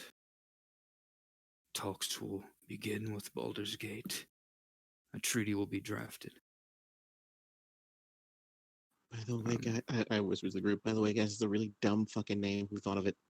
and the guy with the dragon mask, he's not happy right now, He looks livid. and he sucks in a breath to speak, and you see the guy who stood up, the one in the middle.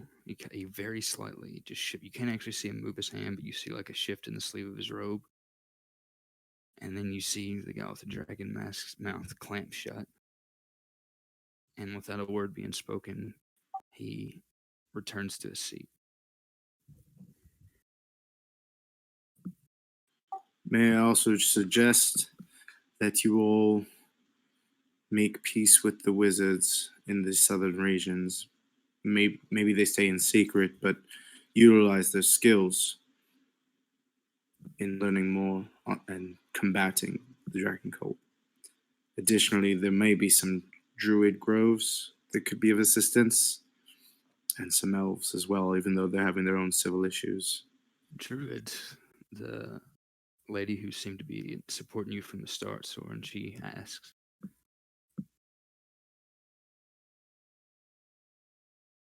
"Which in particular?"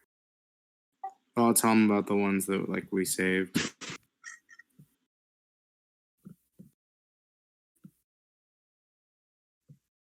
She nods and says, or asks rather, "Any others?"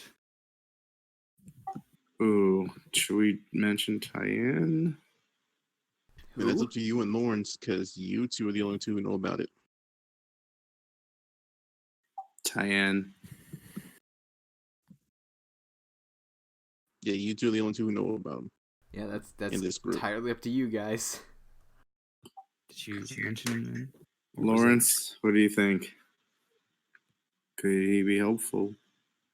Well, He was one of the first people who told us about the cult. He also helped us during the first war, during the Civil War. I don't remember his name. Tyann. Yep. Whenever you all first met him, he had been sent as sort of the commander of the druids that the Wild Elves had sent. He was the one that was in charge of the ritual that summoned great tree roots to tear apart the gates of Neverwinter.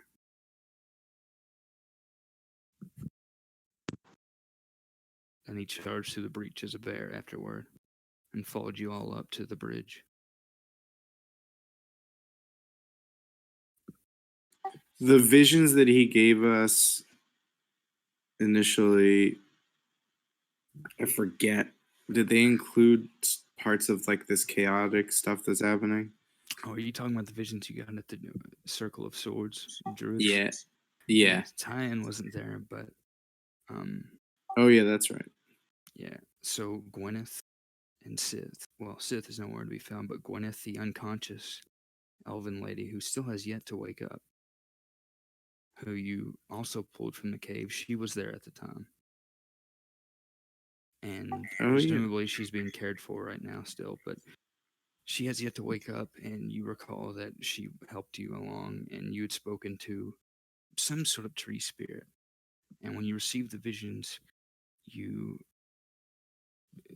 several of you were given different, you saw the same map, and you were given different sort of blips, I guess, on this rough map of the continent. And from what you can recall, Soren, yours indicated approximately where the archive is. You couldn't have really Oh, looked at it then and found it, but now that you've been there and you know what to look for, it's sort of more clear. And the others, it points to different places of interest that you've been so far.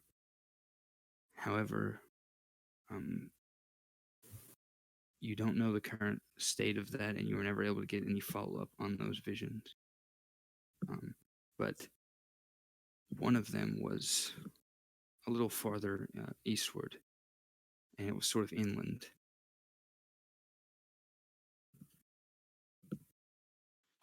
okay. Well, I'll just mention Tyen, and although he's broken ranks with some of the druids, that we believe that a lot of them were corrupted by Neverwinter,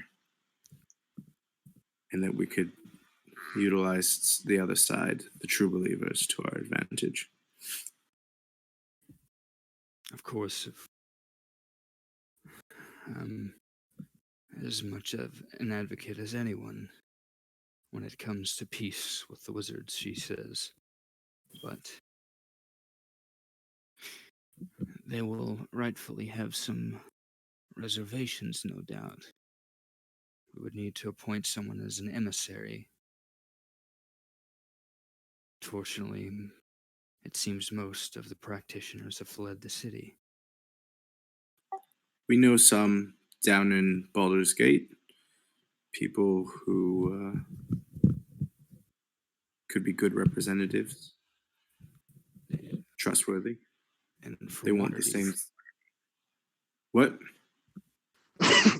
Who would we Excuse me. send from Waterdeep? Oh, we know someone as well. And who is that?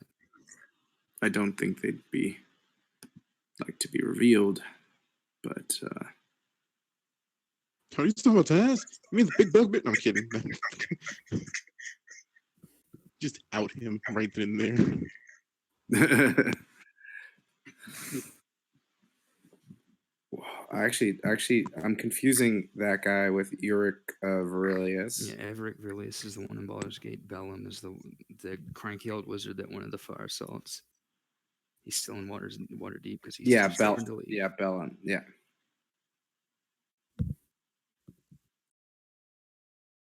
Question to the DM. Through the 2 times I've met my elf friend and his dragon girlfriend, would they be willing to help us? I'm sorry, what? You don't know. You couldn't say. He's kind of hard to read.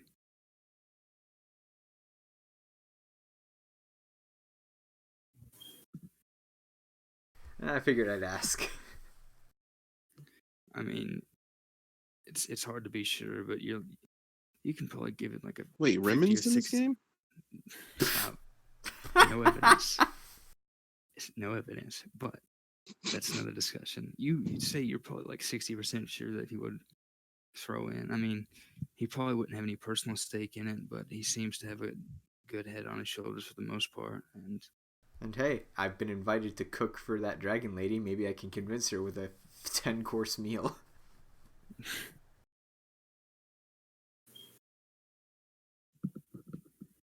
God, what was her name?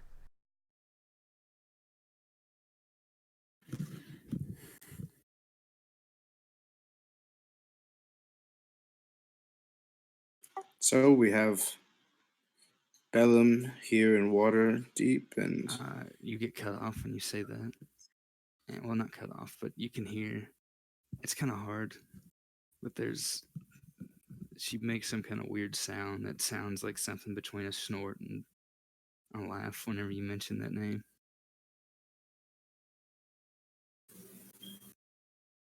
Hard to tell what it was or what it meant, but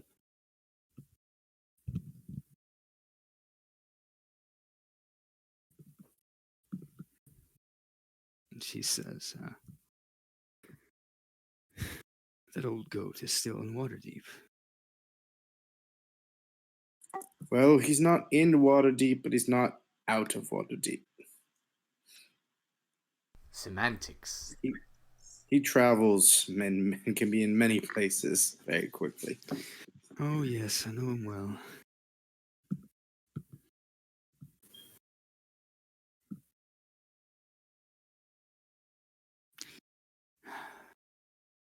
Better than I'd like to admit, frankly. But as ill-mannered as he can be, perhaps he could state our case for us. He is going to be so mad when he finds out that you told them that he still lives here.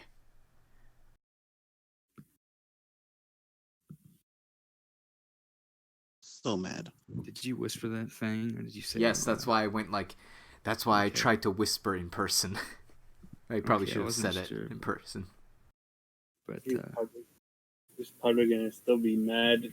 We gave him a job without asking him. Did we return the broken fist to him yet? Yeah, I'm pretty Yeah, I sure. think we did that with the night we came back. yeah, Oh. he's running those results now. He's taking his findings. So in other findings. words, by the end of this campaign, I should be One Punch Man. Got it.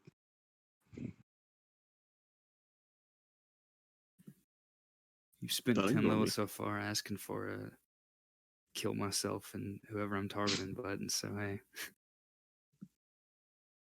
So Captain Falcon, got it. Yes. But, she says, and you all intend to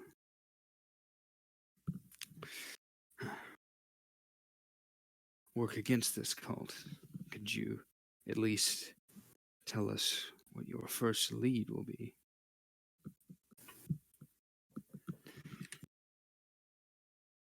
Well, we have a few, actually.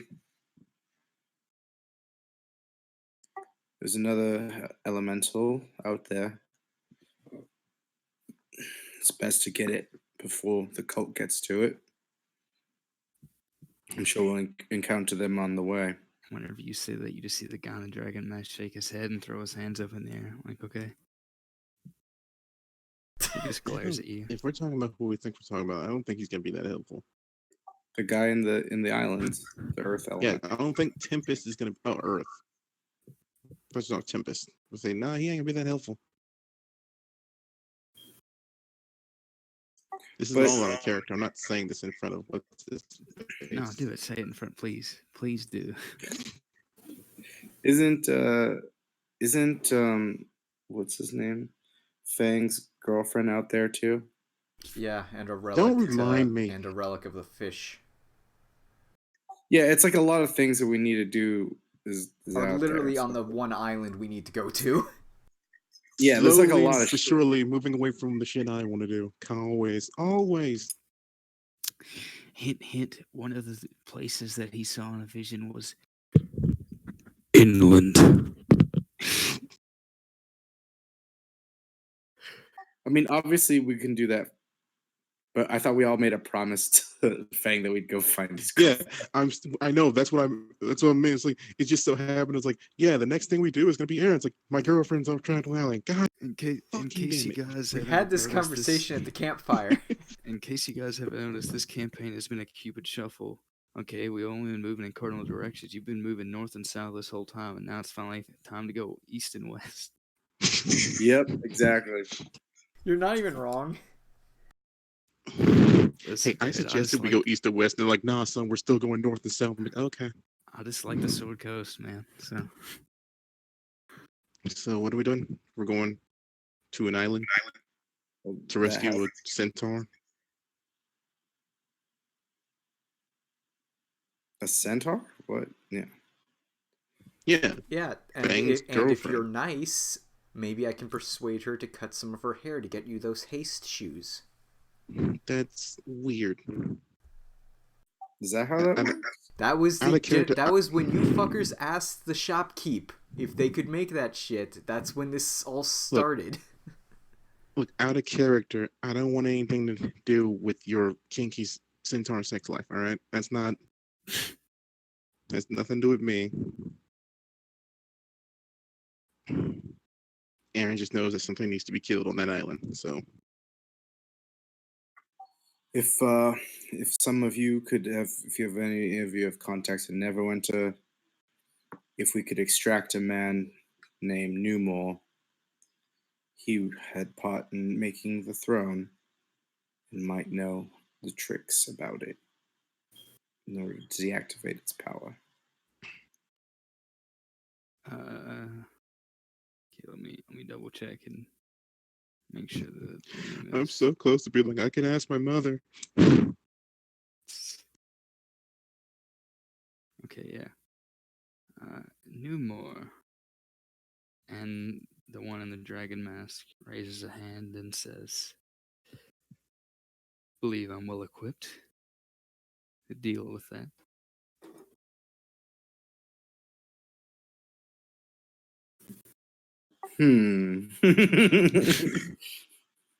X to doubt.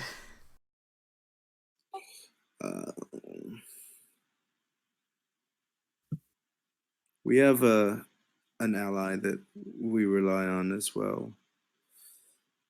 He could easily take care of it, but if you really want, I see no reason. It's up to you, the council, obviously, how you want to take out these things. Of course, you're perfectly right. It's up to us. So, and you can tell that at this point, he's still making his points and he's still keeping composed, but there's a little bit of childish spite in his voice after all that you all did to poke holes in his presentation. And then, Well, he shouldn't have been a creepy asshole about it. and then finally, the one with the burned arm, he raises his hand and speaks. He says, "The question still remains of who summoned this phoenix and precisely how. Where they are now, they're no doubt connected to this cult. There could be a powerful cell that yet remains in the city."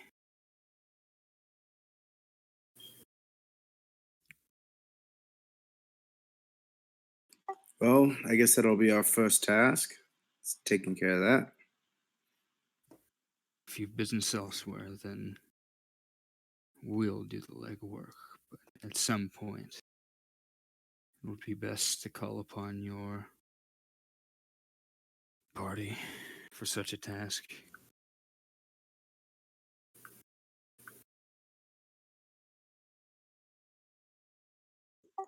Yeah, I mean, if you want to just give us some leads, that'd be helpful. It's a good place to start. But we can, honestly, I could do it all by myself. Really, it's not. I mean, Aaron like really killed the thing by himself, so we're very qualified in dealing. Fang looks hurt. Am I a joke to you? What was it? Fang just, am I a joke to you? But he doesn't nod. He doesn't really seem very expressive, kind of a gruff guy, but he just says, "We have a few leads now, so a bit too old and too wise to,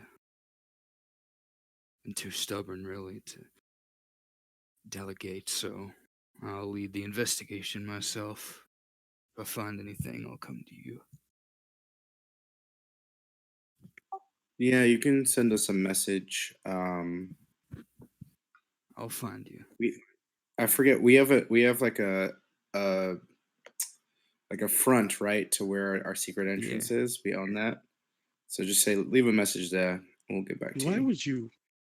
No, you leave a message of the blacksmith. I thought you meant the actual secret entrance of the guild. Like, what is wrong with you? No, the blacksmith. Where's the blacksmith? Is there anything else, Bard? The lady asked. Is there anything else? Am I forgetting anything? I feel like we covered a lot. I don't think he pretty much covered it, but she'll ask in character. And I'll conclude this meeting with a tune, and I'll just play a little bit more. I just grab it and just slowly lower it. No. Quit while you're ahead. Okay. I'll bow and then go. She kind of clicks her tongue a couple of times and says, "Such a shame." I'm putting my hands behind my head. Freaking Naruto style, just walk out like this wasn't just the most tense meeting that people that we said ever had. Like the whole time he's been silent, doing nothing but having the Saitama face, yawning and saying nothing. But yeah, she says, "Such a shame," laughs a couple of times, and as you're walking out of the building, you hear her call Soren and say, "Quite talented at ruffling the feathers of the old guard. Consider applying." And then you all feel your magic restored to you as soon as you leave. I just lean and go, I think she wants to have the intercourse with you. I'll send a message to her. Dude. Be like, if you'd like a private audience, just let me know. Quit while you're ahead, man. I feel like it has some trouble getting to the anti-magic, but there's a moment, and then the message comes back to you, and she says, "I think you'll find I'm a few years your senior, so perhaps bark up another tree, young man." Woo! I literally just meant, I didn't even mean sexual. I was like, if you wanted to get a private performance, like, if you wanted to hire me out, you could. Oh, shit. She just like you weren't even trying to do that, and she just rejected the shot before getting off the ground. You said hi, and she said, "I have a boyfriend." No, yeah, it was pretty savage. Do you say that in your reply, though? Do you explain, or do you just... Yeah, I'll say it back. Takes nothing.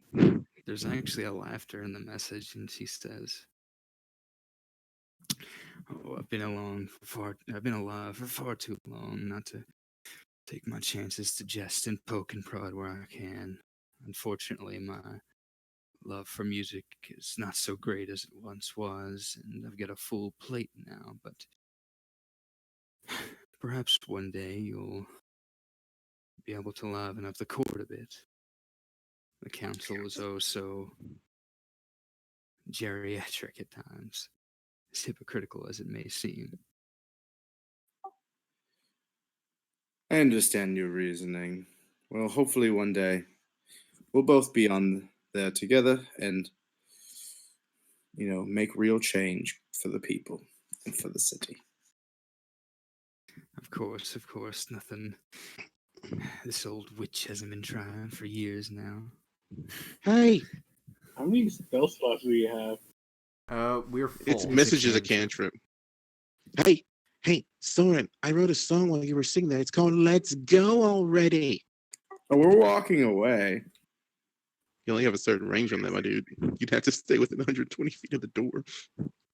I'm just like hanging out outside the door. And I'm like, all right. What are you doing? All right. I catch up. Oh, nothing. I had to tie my shoes. Your shoes don't have shoelaces.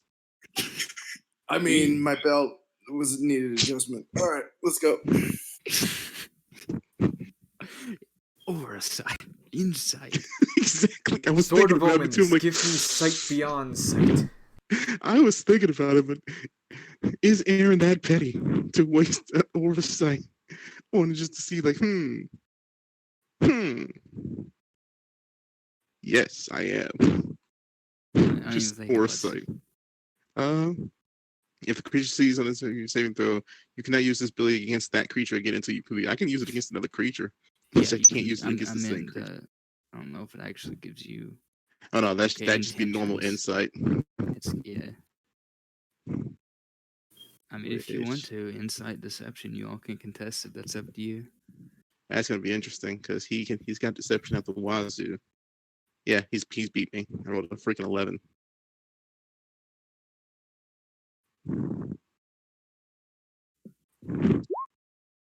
Yeah, I got anyway. 24.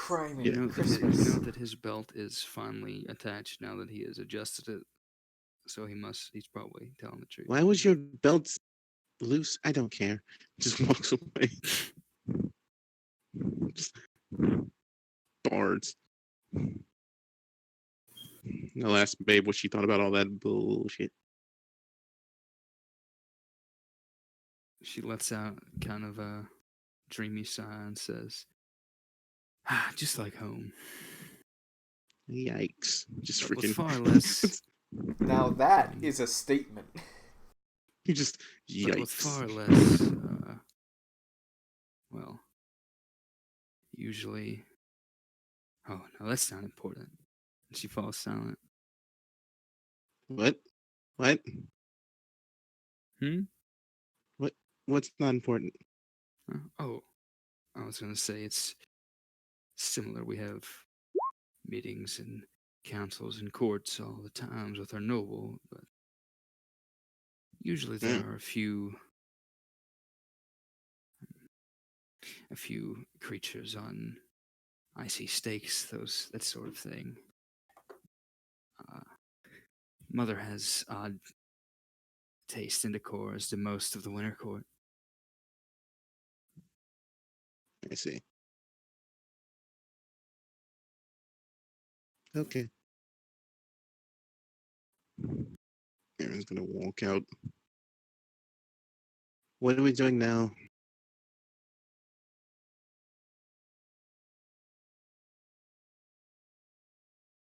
Yoo-hoo. Earth to everyone. Well, I mean, I forget. Did we? Okay. I'm not gonna say this in character because I actually forgot. Did we agree to look through Waterdeep to find the Phoenix Summoner, or are they handling that? They basically said that if you have other stuff you need to get done first, that guy's gonna head the investigation anyway. That guy who was burned by Dragonfire. If you would like to join him and help early, then that's fine. But either way, he'll call on you whenever they find something. I mean, we have a lot of arrows pointing to the island. Where's the Phoenix right now? It's in the hideout in its nice cage, also being cared for by Scat. Splat is his name. I was gonna say it's pretty. Seems pretty on point. Way too on the nose for a rat folk in the where rat in the sewers be called shit.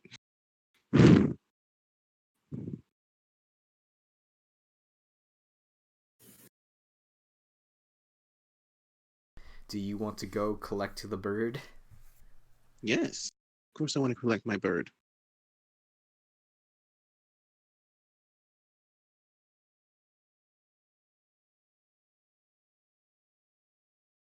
Okay, you're going bird collecting.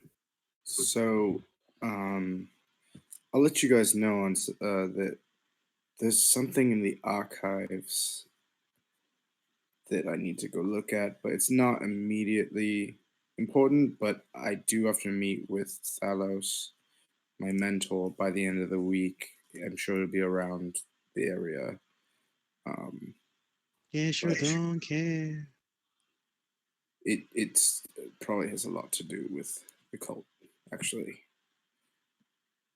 So what you're saying is we need to stay in town for another week, and then we can go. No, well, we can go and come back. I'm just saying, within a week. Oh God, how far away would a boat trip to this island take?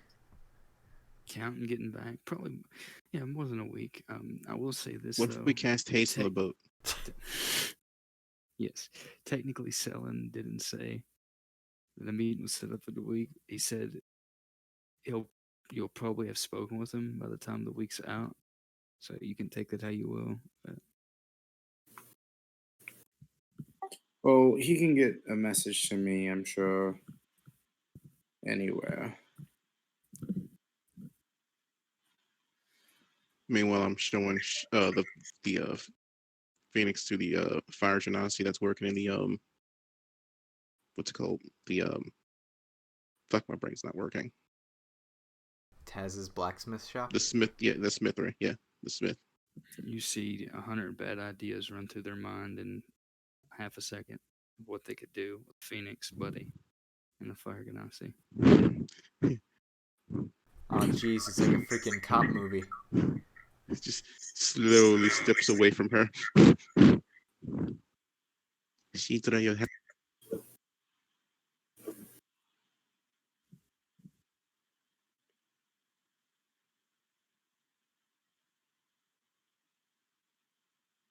What was that? I didn't hear it. Sorry, it cut out.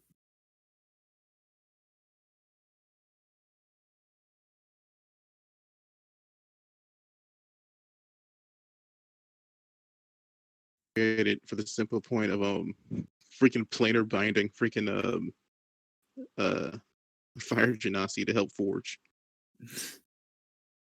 Well, that's one I mean way fire you can do it. fire elementals.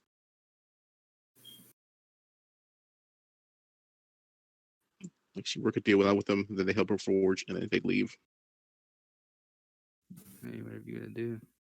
I mean, that's what the Dwarven City did, and it worked just fine until the Primordial woke up. And... She asks.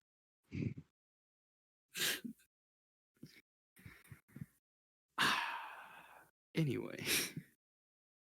Well, maybe we should, find the source of the Phoenix summoner. I don't want to though. It's so much stupid work. That's investigation. I don't do investigating. I do punching things. All right. How far away is that Monk Mountain area? We looked it up on a map once. It's fucking far. If only we Yeah, had it's right here. teleportation. Yep.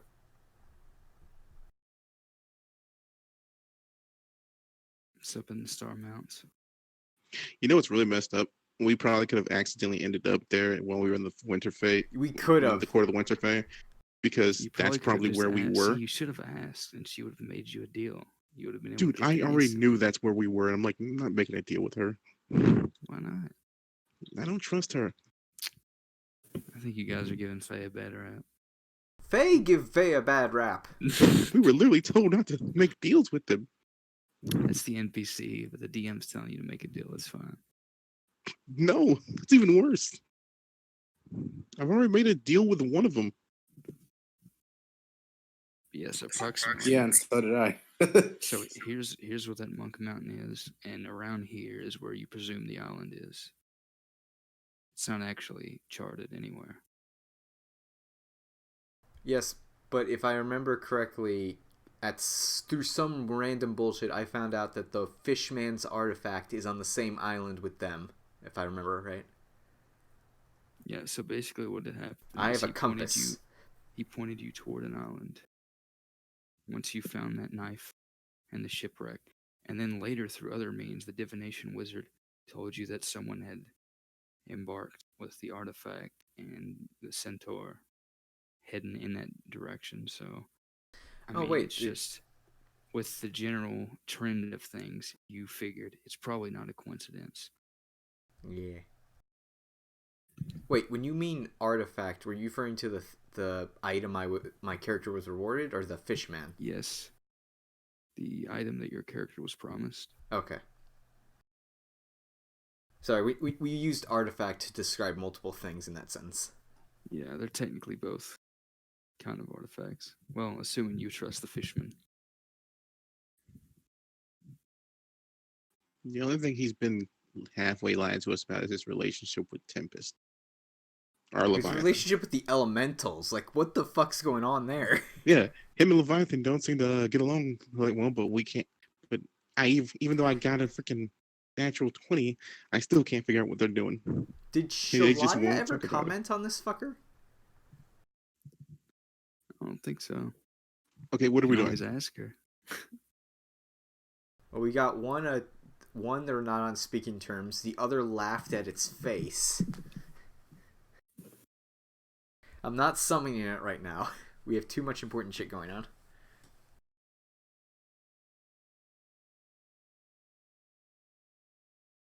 Yeah, what are we doing? Who wants to go on a boat? So yeah, you have a few basic options. I guess there are more that you can do. If you guys want to march into Neverwinter and do some skulking, you can. But the three basic options: head west toward the islands, head east toward the Star Mount, or stay in Waterdeep and help with the beginning of the investigation. I'm saying west, because fuck it, get Fang this over points with. towards the ocean. Aaron turns him towards the ocean. I'm down. We also have a giant pirate ship we can go on. It would take so easy to get there. Yeah, we have like Hey, why don't you say that louder? Now, there is one complication. Darius is currently gone with different. He's going between We have a different ghost island pirate ship. chains. no. We had Yes, another ship. I got you my own do. ship. Remember? That's true, and you also At- have, yeah. if you need to, kind of far away. But if you if you need, you can contact your old boy Mac to bring his ship around. But you do have your own, yes. I don't know how skilled of a navigator you are, but Well, I have a crew. I hired a yes. crew. So would you want someone else to take the helm then?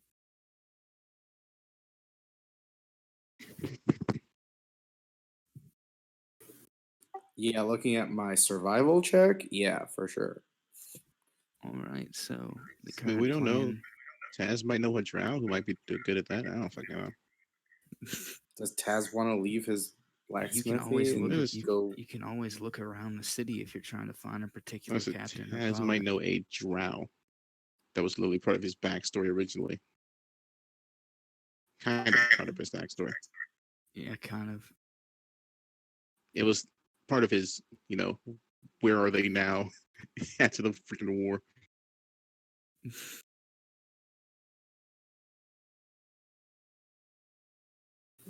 I mean, I'm sure there are plenty of captains that would be grateful for the people who saved the city from the blockade.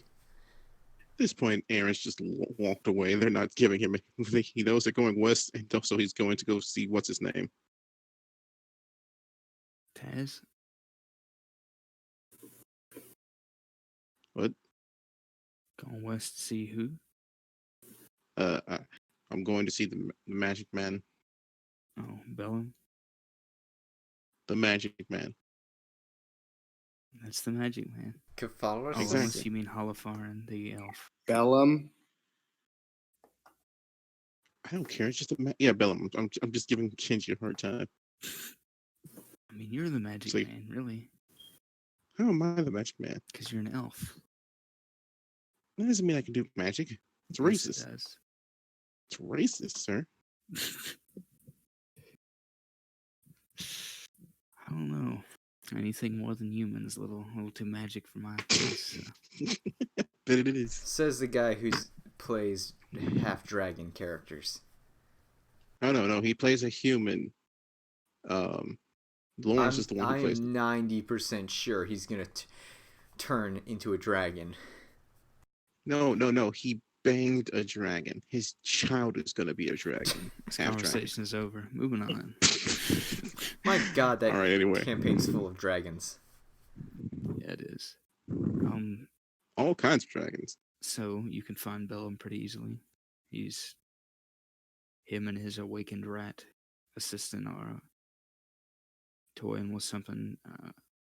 It looks like it's about half a second off from exploding. Bellum, how goes the thing that blew off my arm? Ah, yes, you'll be well pleased to know that I made another one. Unfortunately,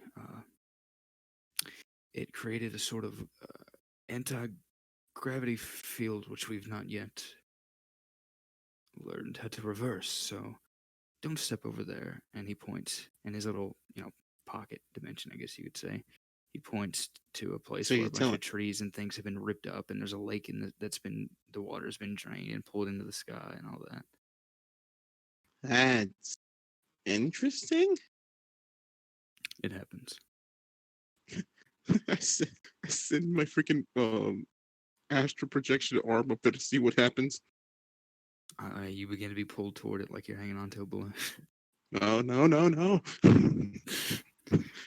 I immediately like let it go. Like, whoo, that's not smart. That was not okay. That thing is powerful. It's pulling literal key towards it. That is interesting.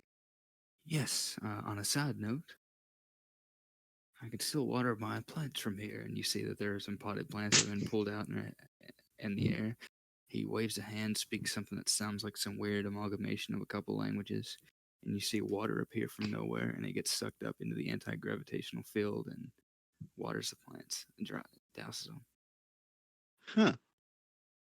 That's Let me know how that goes. Anything else that's experimental? Maybe not blow my arm off this time. I kind of do need those. Well, you have two legs. Oh, I'd rather not get any more prosthetic body parts. Thank you very much. you're gonna have to wait until level 13 for me to start bringing your original body parts. Yeah, that's what I'm saying. I'm waiting. So I said I'd rather not lose any more original body parts yet. I'm gonna blow my arm off, run over, and just run over. It's Lawrence, my Yes, arm. I do have a few things. Tell me, you've been ambushed a few times, no doubt. Um, yes. There have been unseen attackers, creatures from nowhere. Don't you just hate when something stays far enough away or out of sight and you can't punch it? Yes. Do I have the solution for you? And he produces an amulet on a chain out of nowhere, out of thin air, and he says, "This, a How the sentinel's fuck? amulet. This will alert you when enemies are near." However, there's a What's the? complication. I knew it. So far, I've only found a way to cause it to detect gnomes. I'm sorry. Can you repeat that?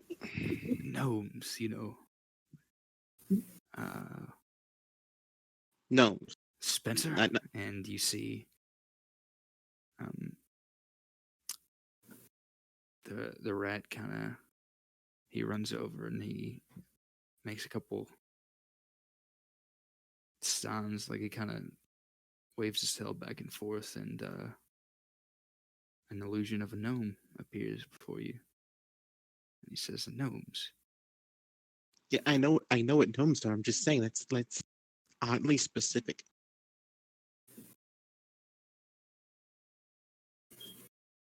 Magic works in mysterious ways. I, But with this, no gnome shall sneak up on you. that's weird. I don't think I have a problem with gnomes sneaking up on me to begin with. Okay, okay. He throws it up in the air, disappears, and all Goes of a to the sudden in his anti-gravity field. Oh no. yeah, all of a sudden he produces two more. He produces what looks like a thick tome in one hand, and in the other he produces. He holds up a palm and he has a ring in it, and he also has a coin in it. And he says, "Perhaps these. You've seen the great clawed cats of the world. You've heard of them, read of them. Yes, I know of cats with claws. Yes. Yes, this tome contains the secrets of summoning one of these beasts from beyond, binding them to your service."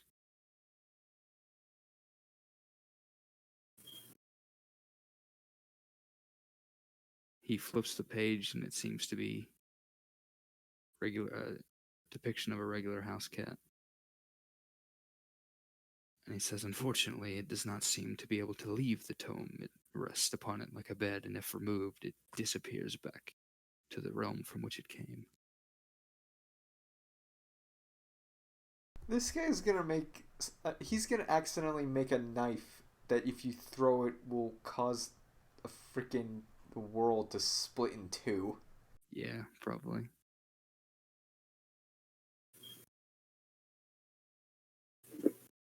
Okay, no interest in the cat. Very well. You likely won't want this ring. When you attune to this ring, you always know where it is. Handy for when you lose it. Hello? I always miss the place. Oh, did you lag out? No, I'm saying, what is the? I'm trying to say, what does the ring do? It When you attunes attune so to you this always ring, know where it is. yes, Oh my god! I I, make I these would have things said often in my shop.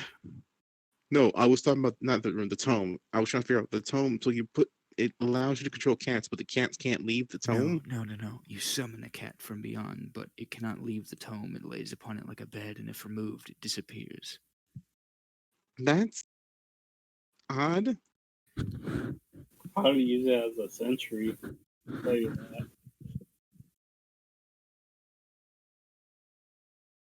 How about this then? This coin. And he holds up a coin, simple coin. He says, "This coin can control your fate." Uh huh. I'm listening.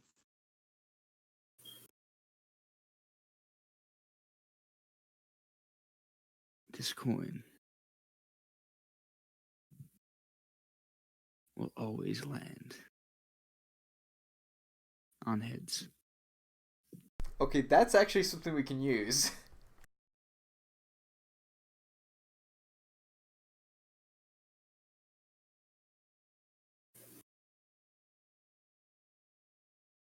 Of course, theoretically, you could, if you were a skilled enough practitioner, manipulate the energies bound within it and change it so that it might land on the other side.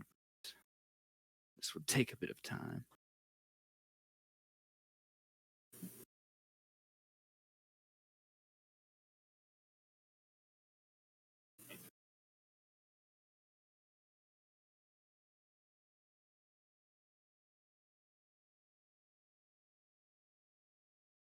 So, would you like to test it?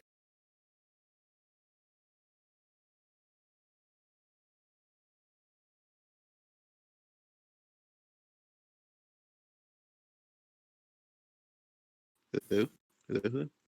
You must have lagged out again. Yeah, he explains that he has a coin that always lands on heads, and if one were a skilled enough practitioner, they could maybe manipulate the forces and make it land on the other side. He asks if you'd like to test it for him. Yeah, I'll test it. Ah, very Flip the good. coin. Now, I suggest getting into a few gambling debts. Oh, let's see. Well, it seems to be working still. Was it on heads? Yep, I go tails and I flip it. it lands on heads. Huh. And then you I, realize that um, both sides are heads, and then you turn it, and one side is tails again. oh, that's interesting. He says, yes, I'm still working on a few flaws in the design. It's based on an old artifact I read about, but I can't seem to find a way to stabilize it. Of course, you could simply shave a coin and make a trick coin, but that's different. This one should theoretically be able to tap into fate itself, but it seems to react negatively to the magic and the power.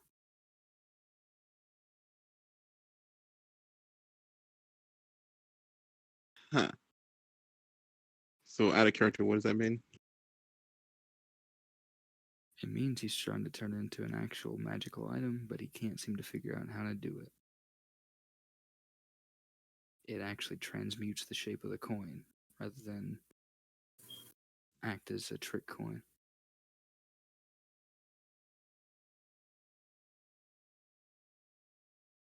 And theoretically, you should be able to use it in situations to actually change your luck and change the outcome of things, the future.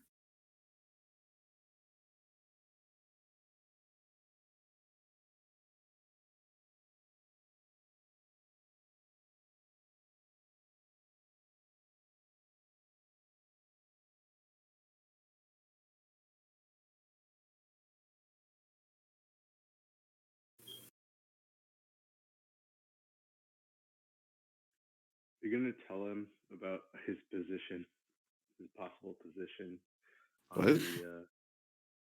Are you gonna tell him about his possible position? Oh, right. So, Soren, you know Soren. He kind of volunteered you for something. He narrows his eyes. Not tell him about it.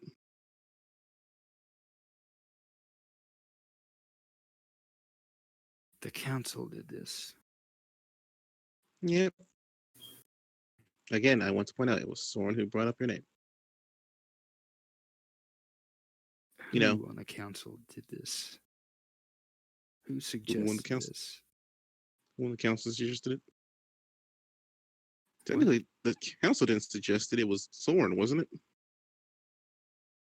Similar.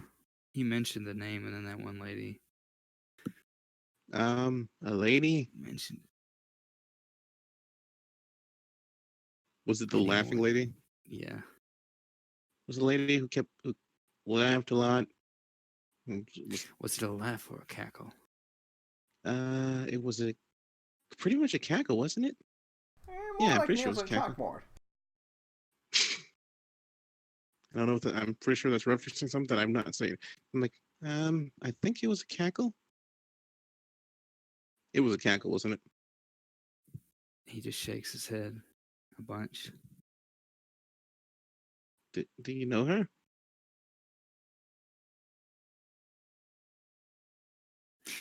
Good luck with the coin. I should pack my things for the journey. Wait, what? Wait, where are you going?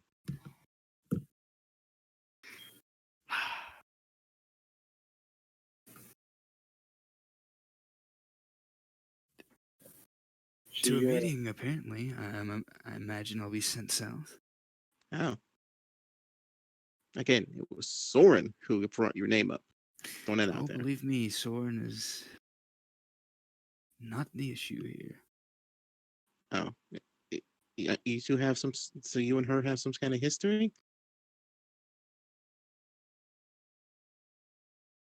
Good luck with the coin. Were you lovers? Very good luck with the coin. I don't think I need to insight it at this point. You know, you could just hide in the hideout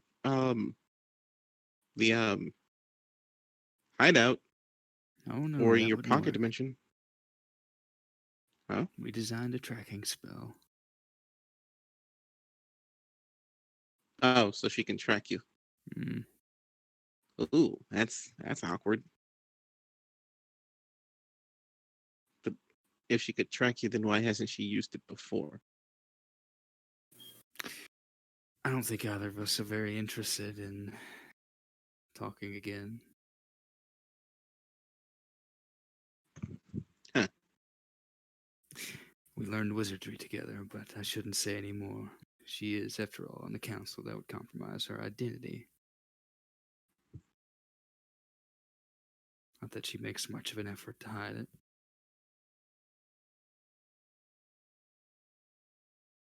Interesting. Okay, I'll tell Soren that he's caused you to that he's caused you to be Waterdeep. Where are you going? But who will make my magic items? Huh? Oh, no, I'm packing my things. They'll send me to Baldur's Gate, no doubt, with what you've told me. Oh, So I should get ready. okay. Well, I'll go ahead. thanks for the warning. Yep, I'll go ahead and leave him. He says, oh, one more thing. Yes.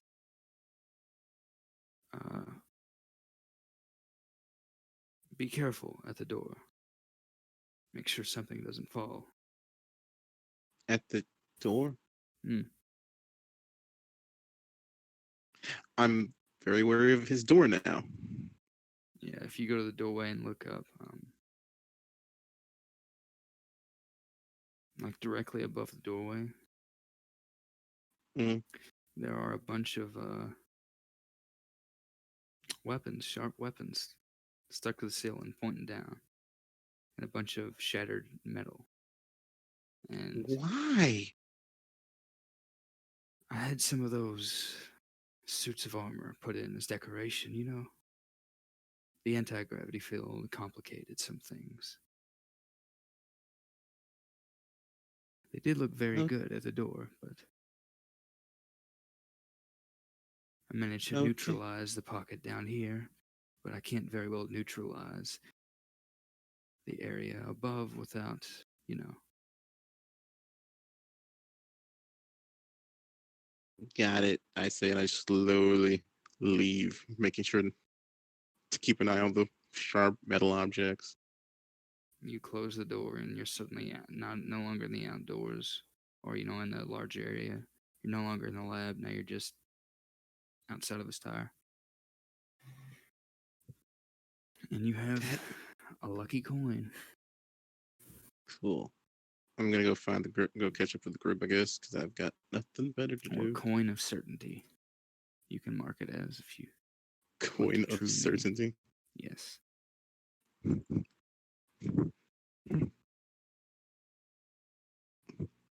Man, if only my charisma was better, I'd be like, all right, then we'll decide this with a coin. I'm honestly surprised I've never heard of that kind of item before.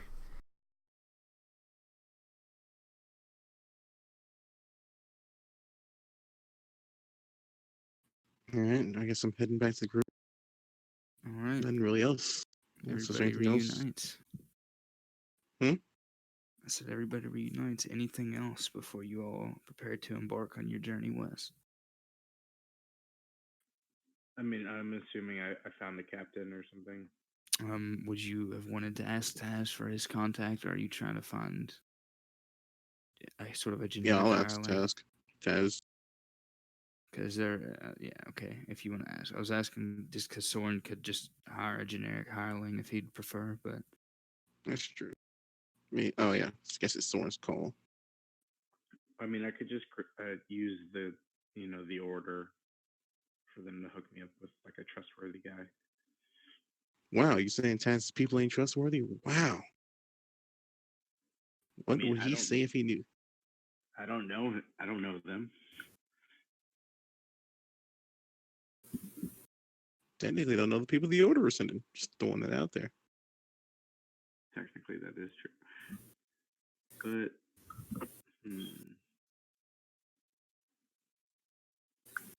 normally I could see the point, but there is kind of a political struggle right now.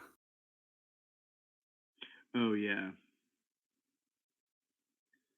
All right. Well, would I know that um my old buddy I Taz assume that has Aaron a suggested it connection? out loud. I think he did earlier. Oh, okay. Then yeah, let's go do that. Let's go see Taz about a man that's handy with navigating. Okay, Aaron, I'm not going to make you carry on a conversation with yourself, so you could just say what he would have been told, and we'll can grace over the actual conversation. Yeah, he would have been told about fuck if I remember his name. This was like months ago. But it's a drow who what? You better remember every detail. You don't even remember everything. Shut up. Continue. What? Continue.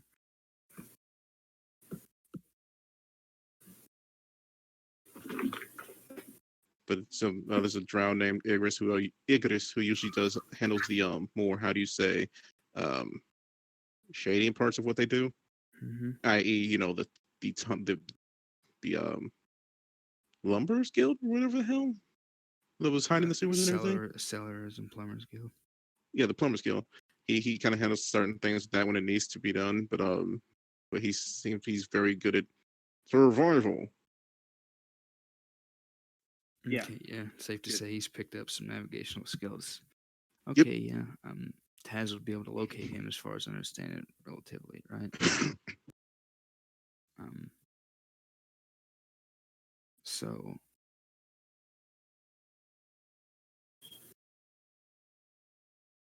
Wait, what? I don't remember any exact details about said drow's personality, so I'm not sure if they would be reluctant or not. Um, are you gonna make me scroll through our entire history to find the shit? I might, or you can just make it up and we'll retcon it later if we find out some detail. It's fine. Yeah. I mean, the reluctant, it's not word. It's probably gonna be like very um monotoned about it. Like he'll probably do it, but he'd make it seem like it was a bigger deal than it really was to him. Yeah. So not the best conversation you've ever had, but with the understanding that you may or may not depend and owe him one. You Yes, managed Soren. to get an Yes, agreement. Fang, the guy who's the chef guy, will owe you one really big. You can call in for anything. He turns to look at you, Fang.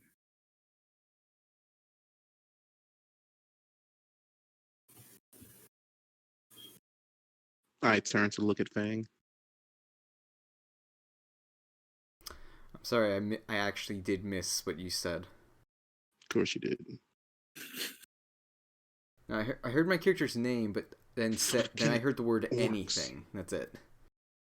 Wow, but I'm it's okay for you to talk about orcs, but I can't talk about elves, huh?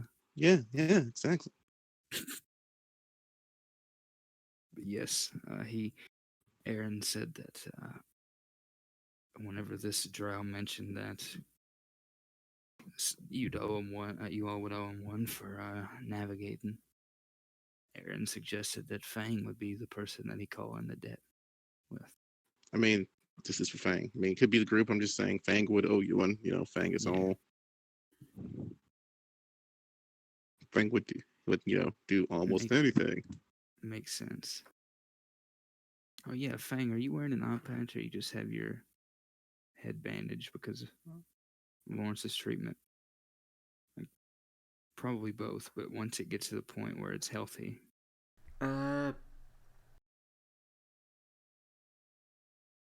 Yeah, I guess bandage until it's disclose healthy your eye? enough that I can wear an eye patch. Yeah. Okay, I was gonna say I don't know if you're trying to go big boss or guts. So Ooh, now that's a decision. Yeah, the question is, is his eye completely shut now forever? Let's go with guts, and it'll be completely shut forever. all right. Anyway, it Open can't it get to any infection intimidate because it can't be somebody. opened. Yeah, that's how it works. Sorry, Lawrence, but yeah. He kind of looks between y'all and then focuses on you, Fang. And he just says, or he kind of asks in a monotone voice, "Owe me one?"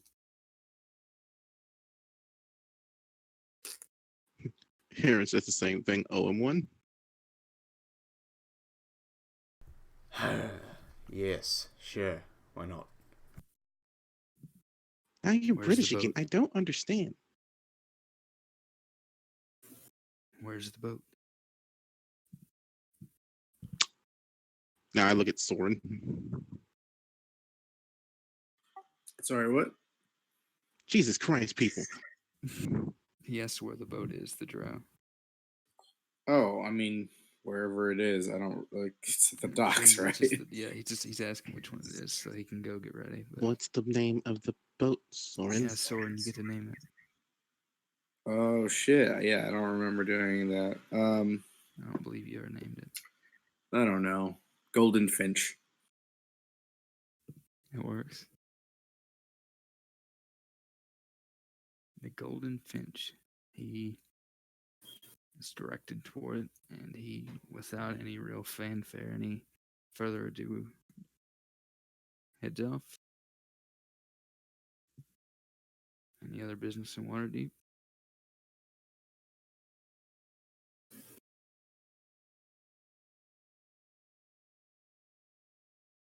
Nope.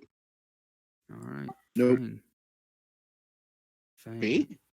Oh, No. Fang, as you go to the boat, you are met with something that you've been sorely lacking for a long time.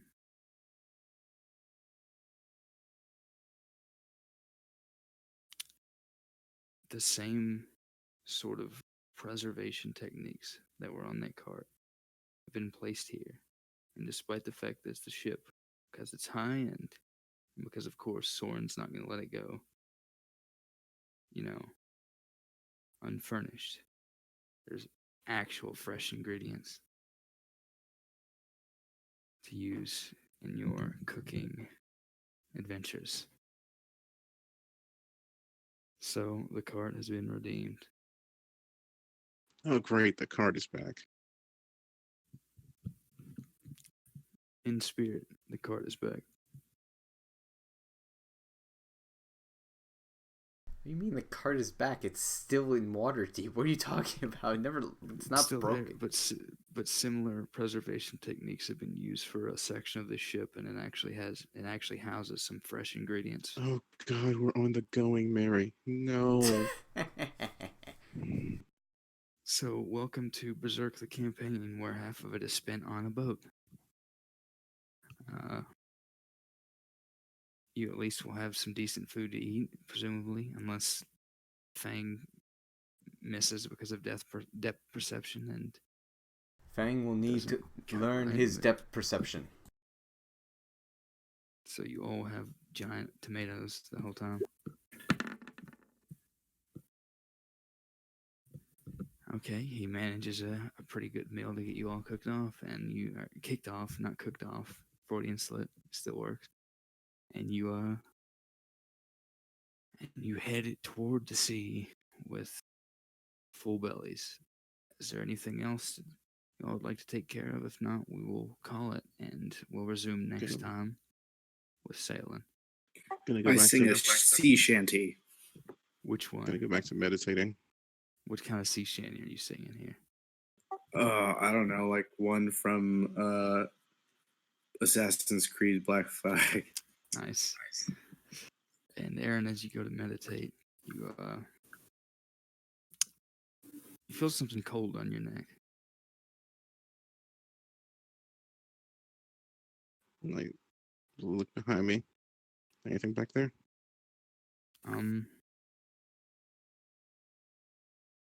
You see a hand on your neck, not pressed on it, but just sort of on your shoulder, where your shoulder meets your neck, as if it's been broken off from a porcelain statue. That's And it does what? not seem to be an illusion. Guys, I just point to the thing on my neck. Am I the only one who sees this? Are we there, or are we like? Is this like at night? No, I'm just meditating during the day while we're on the boat. I mean, you can see he suddenly has a white porcelain hand that looks like it's been broken off from a statue, resting on his shoulder and neck. What the fuck is that? Two things. Either manic porcelain statues are trying to kill me, or it might have something to do with my mother. Either or, I don't know. Could be either. Why would that have to do with your mother? I don't want to talk about it. But Then why did you bring it up? yeah, why? Why not? Because it's no, I'm just it's kind of hard to explain. She's not actually porcelain, but that's how people view her. It's a whole thing. It's kind of hard to explain.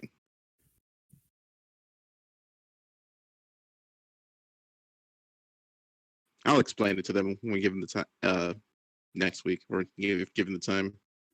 Okay, if you rather actually Nice. explain it during the session, yeah, we'll wait till next time so you can actually say it in your words. We'll say this Yeah, though: let's do is it. there any attempt made to remove the hand? Yeah, I'll try to remove the hand. If you do, there is a shiny white handprint that does not seem to go away, as if a portion has been petrified On my neck? on the left side of your neck in the shape of a handprint. I don't. Just in his head, Mabe. What the hell is this? No response. Ah, shit. Feel as if your connection is blocked.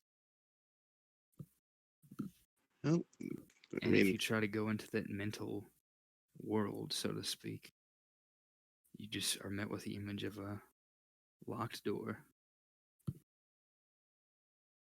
that's fucking new. So have fun with that one. But it was a move the plot forward session, so we'll see you next time. Sorry Yeah, I had to what the put fuck you did you guys do to back me? on a boat, but A lot of important shit going on.